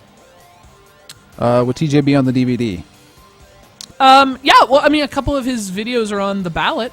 So if they get voted on, yeah, we'll put them on the retrospective. Yeah, I guess we didn't even talk about that today, but as soon as this campaign's over, I don't know if as soon as it's over, but soon after, everyone who backed will get a ballot, and you'll be able to vote for what you want to actually see on the DVD itself. And like Derek just said, some of those reviews are from TJ, so Yeah. it's up to you guys. And there's a couple from other guys. Like, I think there's a Ryan review on there. Some of the other reviewers we've had on the channel before. 66 minutes. Someone says, why don't any of you like Three Musketeers? That's not the problem. I like Three Musketeers. I'm a big fan of nougat. Problem is, basically, I bought this 5-pound bag of candy bars that is a variety of candy bars, and I don't even know why I bought the 5-pound bag. It's ridiculous. But the problem is, I buy this bag. It's got a variety of candy bars. Look, Three Musketeers is good, but it's the lowest on the totem pole in this bag, I think. Because the bag also includes Snickers, which is way better. Milky Way is like Three Musketeers if Three Musketeers were better. Milky Way is good. And it's got arguably the greatest of all candy bars, Twix. Twix is great. So, because Twix is the one with the cookie crunch. And so now I've got all these freeloaders like Mark coming in here and stealing all the goddamn Twix. And now I got a 5-pound bag of Three Musketeers when the logo on the front says Twix. That's my problem. I would put Three Musketeers ahead of Snickers. Then Milky Way, then Twix. You're out of your goddamn mind. It's whatever, man. Just afraid of the truth. The candy bar rocks. The books are good, too. I don't know what that means. I have a question for Lord Carnage. What are you doing right now? I don't know. I don't know where Lord Carnage is. He's in space or something. I think people are confused. Do people think Mark is Lord Carnage? Because he's not. That's impossible. They're not the same guy. Boo doo boo. Have you heard? I don't know who that is. Derek should do more reviews. I do. Holy crap, dude! I do like at least one, often 2 reviews every day. What's coming out tomorrow? We can maybe say that. Yeah. What? Yeah. Let's talk about what's coming up this weekend. What's coming out on CGR Undertow? What's that sports game? That's the thing's coming out tomorrow. Wii Sports Club. It's on the schedule. Yes. Wii Sports Club, which is a game that I do not feel real great about. So if you want to hear me complain about Nintendo, watch our Wii Sports Club review. And here's a teaser. Brandon, let's say you've released a game that is like one of the best games ever. Yes. That probably should have had online and stuff when you released it. Mm-hmm. But now it would be kind of pointless to do that like 7 years later. Why would you release it? Why would you try to fix mistakes that are 7 years? I don't know. I guess I'll find out tomorrow. When the game was perfect the way it was. I don't know. So anyway, yeah. Wii Sports Club is coming up this weekend. What else have I done that's coming up? Sunday, we got a new TJ review. TJ's going to have a review. He reviews really bizarre games that only he can review because none of us even know what they are. Then the rest of the week, who knows? Who knows? I can tell you, what else have I done? I've done some good stuff lately. Bunch of Game Boy stuff. A lot of Game Boy stuff. A guy from Greece sent us. I still need to work through all those. I'm pretty sure that's how Mark felt about Jennifer Connelly back in Labyrinth. Yeah, I think he does have a Jennifer Connelly thing. Who is, by the way, ultra hot. Jennifer Connelly, man, she is amazing. She's on that Jennifer Aniston level where they don't age and they just look gorgeous even today. Only Jennifer Connelly is way hotter. Someone brought her up. They said that you have a thing for Jennifer Connelly. She is amazing. Yeah. I can never watch Labyrinth again. Mark just heard us talking about Jennifer Connelly. Like a half mile away. And she still looks amazing. She's like in her 40s, and she's like, she won't age. She looks like she's 25. You see, 40 doesn't sound all that far away these days. She's always looked amazing. Yeah. But really, she's an amazing actress. Yes. That's the distinction too. She's not just a pretty Well, face. she's good enough. You know what she's really good in is Dark City. I've never seen that. Dark City is a great movie. From the director of The Crow. Oh, no kidding. Yeah, it's a good movie. Derek, are you excited for Toad's Treasure Tracker? True story, it's my most anticipated Wii U game of the year. Mark, is this the real Mark or the clone Mark? Well, it's hard to tell. Even I don't know. You'll find out in the comic book.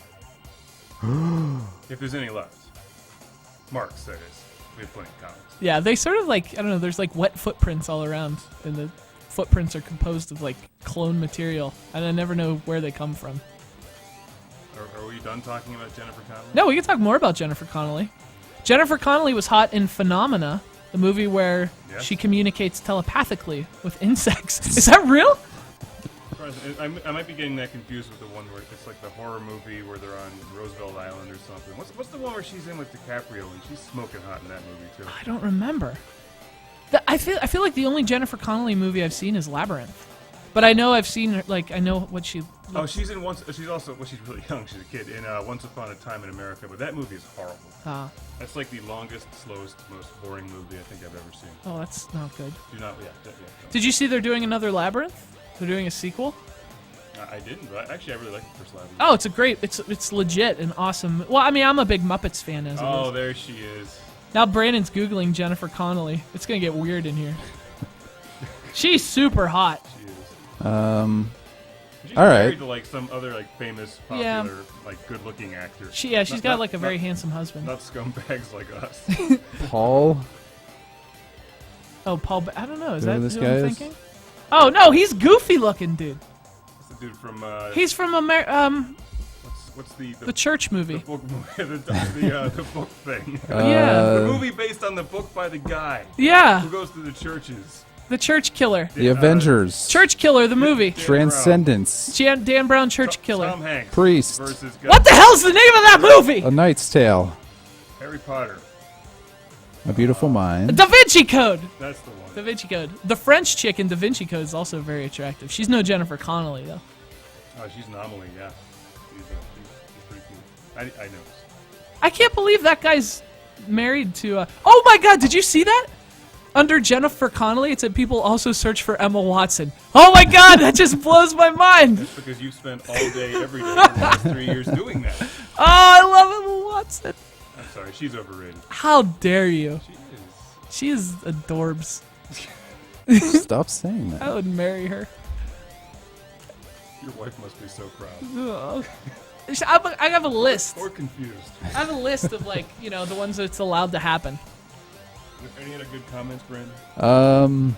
I I just actually put together 2 minutes of the Half-Life. Blood video. Diamond was the movie she did with DiCaprio, someone says. Thank you for that. Because clearly Mark and I just don't remember anything. I don't remember anything else about that movie. First time I've ever heard Mark talk since he started projecting his... What? Oh, Mark talks all the time. radio voice. Oh, well, Mark has a silky smooth, like, jazz radio voice. I'm so jealous of. I talk and I just sound like this!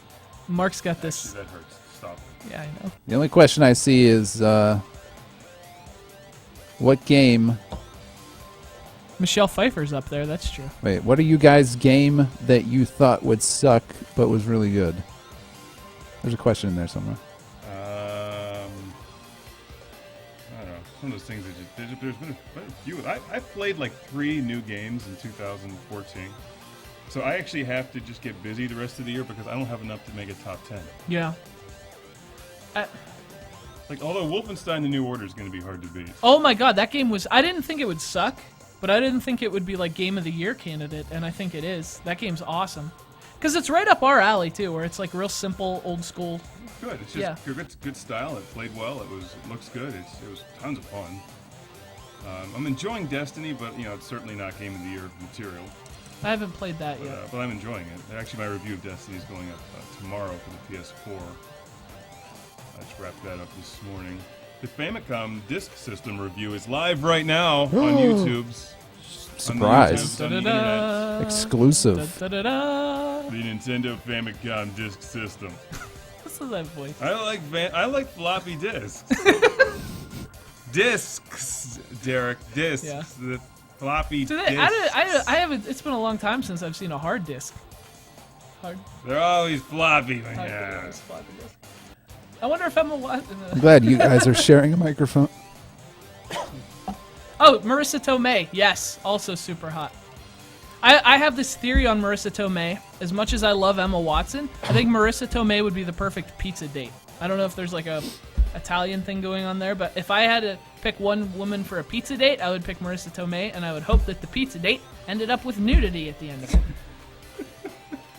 We've got 2 more backers for that comment. See what happens? Do you see what happens? Good question. Did any of you play My Ex... What's that say? My Ex-Boyfriend? The Space Pirate? That sounds like a porno. Yeah, but Well, have you? I know. what else do we have up there? I can see something Sega CDX, but I can't read.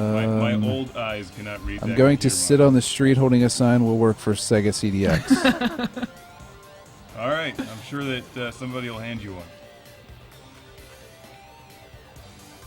I'm just interrupting your... No, this is fun. We're closing up by answering questions. I don't want to work on Friday, but I just got to get some stuff I don't done. really want to work any day. Is Mark drunk / on space cocaine?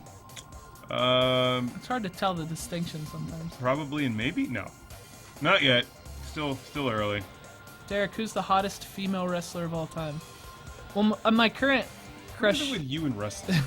My Like, current why would crush you is choose AJ. Wrestling Yeah. over monster trucks. Look, I'm gonna have to. We're gonna have to do a live show where I convince you guys to No. like wrestling. No. No. Okay. It's not gonna. Brandon? No. No. We've already went through this. That's not No happening. chance there. No chance. Look at these comments. You're both confused. Do you know? They're like trying to look at computer monitors. Are you playing any more games, or is this? Now we're done playing. Now we're just taking some Q&A. The music's still there. Have there been any? We got a rocking. music bed of F-Zero. What are the questions? Are there any good ones? That's what we're looking in the chat here. People are starting to say some weird stuff. Do they leave? Or people just leave? I don't know. No, not yet. Not yet. Or are they all watching the review of the Famicom disk system? Any Gundam games? Can I have a job cleaning the arcade machines? All I need is a weekly bag of kibble and a what in the corner? I can't read it. No. How do you guys acquire space cocaine? I don't know if we want to talk about that. It's a secret. Derek, what was the best Hell in a Cell? All right, I'm going back to work. All See you right. guys. Bye again. Well, no, was that the first one? It was one of the earliest ones. Oh, yeah. Yeah, it was. Sure. Brandon doesn't even know what I'm Hey, talking somebody up their pledge. I feel like Hell in a Cell needs to stop, though, personally, because they can't do that stuff anymore, and now it just waters it down. Is that the cage thing? It's the big cage where Yeah. they, I think I picked that up in a review. make him watch Taker vs. Mankind in Hell in a Cell. Yeah, I feel like if Mark would watch that, he would have a different opinion on wrestling. What is currently in your belly button? A lot of lint and probably some Cheeto crumbs. That's a good... I've never had anyone ask that question. Typing this and watching the Famicom review at the same time. Nice work on multitasking.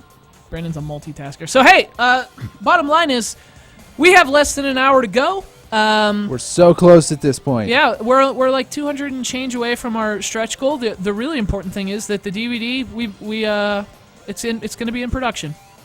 In 54 minutes. Yep. So 54 minutes it begins. We start pre-production.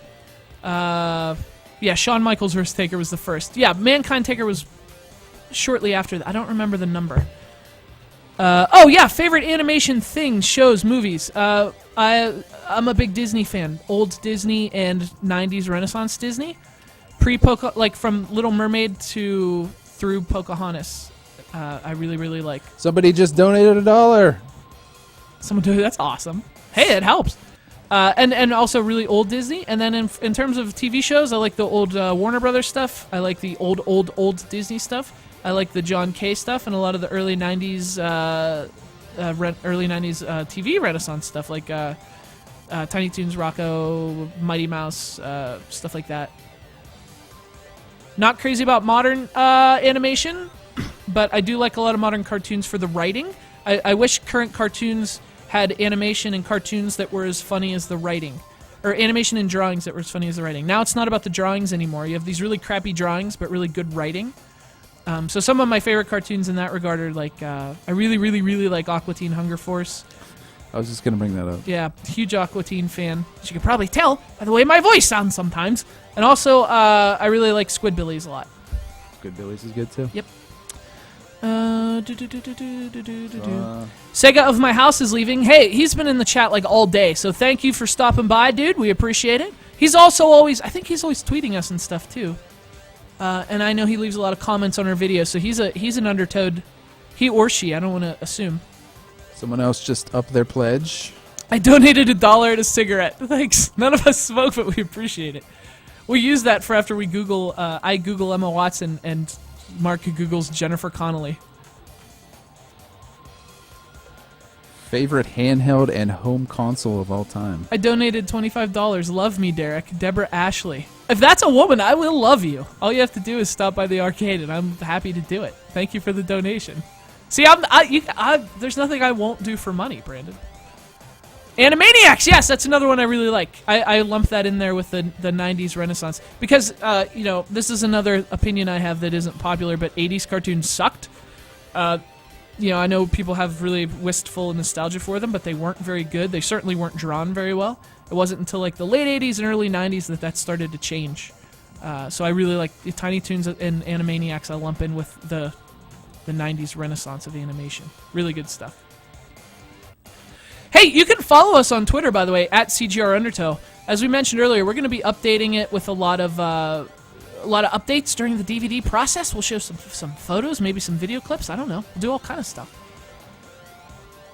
Yeah, and I've been trying to retweet people if they share the Kickstarter or say that they backed. Yeah, Been trying to... that's the thing. There's almost too many people to thank who have tweeted us. So if you tweeted us, or if you tweeted, like, you know, me personally, and look, thank you all so much. I don't have time to thank all of you, but bottom line is I wish I could hug each and every one of you. Yeah, even my Twitter account kind of exploded last night, so everyone's support. I'm really happy to be able to back this, says Deborah Ashley. Thank you so much, Deborah. I'm really glad you were able to do it. And now it's on us, Brandon. We have to deliver a really good DVD. Because we have all these awesome ideas, but what tends to happen is they turn out even better than we thought. So, not to toot our own horns. And we're so close to this first stretch goal that it would be unfortunate if we didn't. Derek, what is it that Meatloaf won't do for love? That's a good question. Oh, crap. So this has been fun. Thanks for joining us on the CGR Undertow live lunchtime extravaganza. This is our second live broadcast. In case you missed it, we did our first one ever earlier this week. And we gave away games and we played games, and it was a blast. It was a lot of fun. And this is our second one, so hopefully we'll do more of these. These have been a lot of fun. I mean, we'll do more as long as you guys enjoyed them. Yeah, you have to let us know. Emma Watson isn't nearly as hot as who? First off, delete that comment from the chat. How dare you? Emma Watson is a goddess who should have her name chiseled into the moon. Is it? Okay. That way, when the moon reflects on the Earth, it'll affect the tides in such a way that it actually says Emma Watson on the seafloor. And that's science. All right. You've heard it here first. It's true. It's not PayPal, so I can't back it. Well, that's okay. I'm okay with that, redhead, because I'm also a redhead. What the good news is that the DVD will be out individually after it's been produced, and you'll be able to buy it then. Did you guys actually get any lunch? Well, here's the thing about me. Here's a fun fact about Derek. Derek doesn't wake up until noon every day. There are a couple days I come in early, and by early I mean as early as I can, which usually means like 10 o'clock. Any earlier than that, and I'm a zombie. So my lunch is like 3 o'clock, so I'm going to get lunch after this.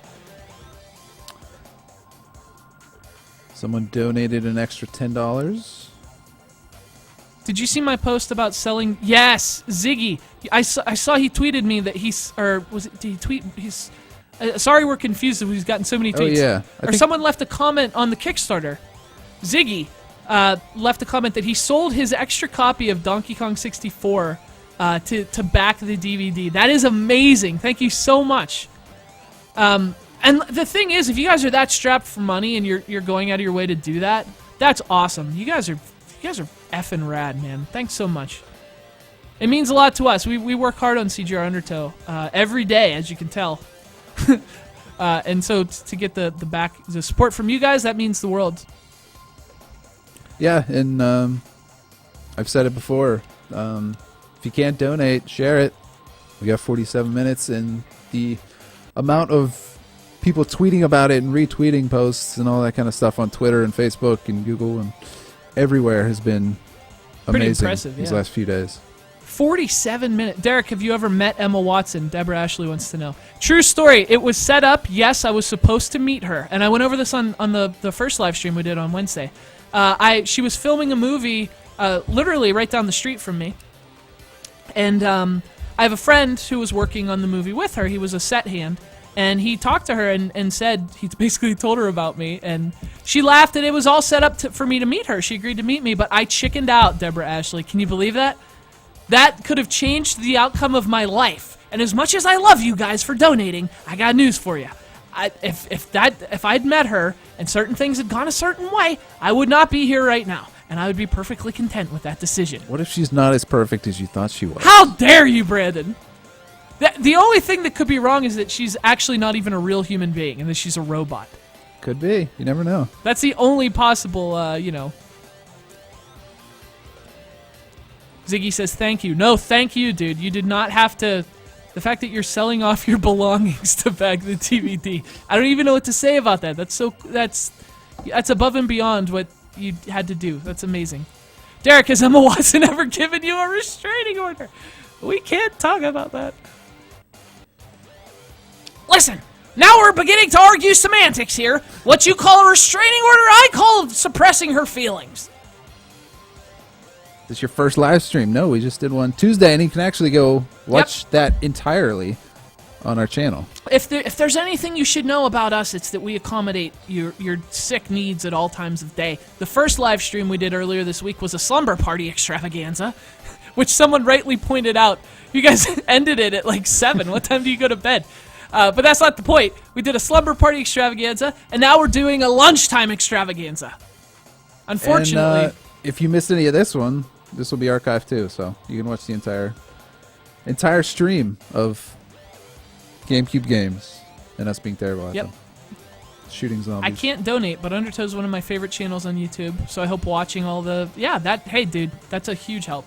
Just supporting it, like, honestly, just supporting us, and like when I see on Twitter, people have the automated thing that says, I like the CGR Undertow video, and it links to our... Just stuff like that is a huge help. So, if you can't support financially, and believe me, I get it. Times are tough. I totally appreciate any support and just watching. Like I said, we couldn't be doing this for 4 years if we didn't have you guys watching. You guys are what makes all this happen. So when you hear me being all creepy and yelling like a psychopath, you have yourselves to thank for it. Don't hate anybody but yourselves. This one was much better. Is he talking about this live stream? Yeah, I think so. Oh. Well, this one's been nonsense. All right. You want to wrap it up? Yeah, we should probably wrap this up. We actually do have some reviews to make. Derek, you should do some cereal reviews. Mike Oliver, you have no idea how much I would love to do that. However, if I did cereal reviews, they'd be in the old style because everything I like all my preference for commercials are really old ones with jingles. So I would love to do cereal commercials, but they would be like from the 1940s. Anyway, so let's end on that question because Frankenberry, yeah, I agree. Booberry, I prefer. See, now we're talking cereal, and I'm not gonna be able to get away from the microphone. There's almost nothing I love more turn than the computer cereal, right now. except for Emma Watson. There, you can't see the If chat. there was an Emma Watson breakfast cereal, oh my god, I'd eat it. Okay, ladies and gentlemen, my name is Derek. I'm the host of CGR Undertow, and I'd like to thank all of you sincerely. And you can tell I'm being serious because this is my serious voice. I'd like to thank you all for being here and joining us on this lunchtime extravaganza. Don't forget to wash your hands so you don't get hamburger grease all over your work. Ugh. These keyboards. I'm going to go get some lunch now. So there's a little bit of false advertising there because I didn't actually eat lunch today yet. Me neither. So we're going to go eat, and then we're going to do some crappy game reviews. I am in the process of reviewing yet another version of the Amazing Spider-Man 3. So get ready for that, guys. So thank you for at least distracting me from that for about 2 hours today, guys. I really I appreciate that even more than the donations. So I'm just kidding. That's big stuff. So, anyway, yeah, thanks. Hope you enjoyed the GameCube games. Maybe we'll do more of these at a later date. Keep supporting CGR Undertow. We're 42 minutes away from our Kickstarter first stretch goal. Brandon, let's go over that again before we log off. Let's do it. What's our first stretch goal here? $8,000. Hey, you know more than I do. You're the one doing it. Oh, that's true. If we reach $8,000 in funding, which we have 40 minutes to do it, everybody who pledged $25 or more, and I mean everybody, we're not going to discriminate based on whether you prefer Jennifer Connelly or Emma Watson. I mean everyone, although you're wrong if you choose Jennifer Connelly. Don't tell Mark I said that. Everyone is going to get an additional reward as a thank you. The stretch goal is it's a beautiful little black and white 8.5 by 11 little mini poster print. We mentioned this before, but Mark has done a whole set of them, and that you can get. We're going to add to that set by doing an Undertow one. Captain Undertow will be doing something. I have to draw it, and it's going to be fantastic. He's CGR Undertow's charismatic leader and wingman because the women love him. And we're real close to that stretch goal. We have another stretch goal at $10,000. I don't know if we have time to meet that. If we do, it'd be pretty magical. Emma Watson might have sprinkled some pixie dust on Kickstarter. But that one, I drew an alternate cover for the DVD that we were originally going to use until everyone told me I was crazy for deciding that was going to be the cover, and we had to change it. It's an S&M 50 Shades of Grey inspired cover where the Undertow is being strung up by women who can't control themselves because they look at him and they feel these emotions and desires inside, and they're gonna take all those out on poor Captain Undertow, who looks a little confused about it. Yeah, he does look pretty distressed. But what he doesn't know is he's in for euphoria. But he's just so easily confused he doesn't understand what's happening, and probably the ropes are pretty tight. But if we get to 10,000, we're gonna ship this as an alternate DVD jacket that you can slide into the cover, and you can have that on there. You pervy little bastards. And yeah, so those are our stretch goals. But the good news is, Brandon, Yes. we backed the DVD. We met our goal. So all these annoying ads that we've done over the last month, that believe me, look, I know some of you are tired of them. I'm as tired of making them as you are of seeing them. But if you backed, thank you so much. This is why we had to do them to reach this goal and to give you a quality product and to keep CGR Undertow afloat for another 4 years. This is a huge help. And Brandon had to play F-Zero, and he was actually pretty good at it. Yeah, that was the best game today. If you haven't donated yet and would like to, click the link directly below this video, or go to bit.ly/UndertowDVD. And hey, $25, you get the DVD, and if we hit our first stretch goal, you get a free poster. Yeah, print. And it's going to be a real nice quality. I like to thank everyone who's donated, as well as all the derelict individuals who have resigned themselves on a weekday afternoon to sit in the chat and watch Brandon and I talk about video games, and then Mark come in and intrude and talk about hot women for about an hour. So thanks to all of you. And we're going to update Twitter throughout this entire process. We got a few months of developing new content for this, so go to twitter.com/CGR Undertow, and we'll be posting all kinds of stuff over there. So keep you guys clued in. I think that's it. That is it, guys. We got about a half hour to go to reach our stretch goal. But the good news is, it's happening. It's happening. The DVD is happening. It'll be a thing that you can watch right before bedtime. It's a thing you can watch right before bed. All right, and that's that. It's a DVD that you can watch. Thanks, guys. Have a good weekend. Goodbye. Bye.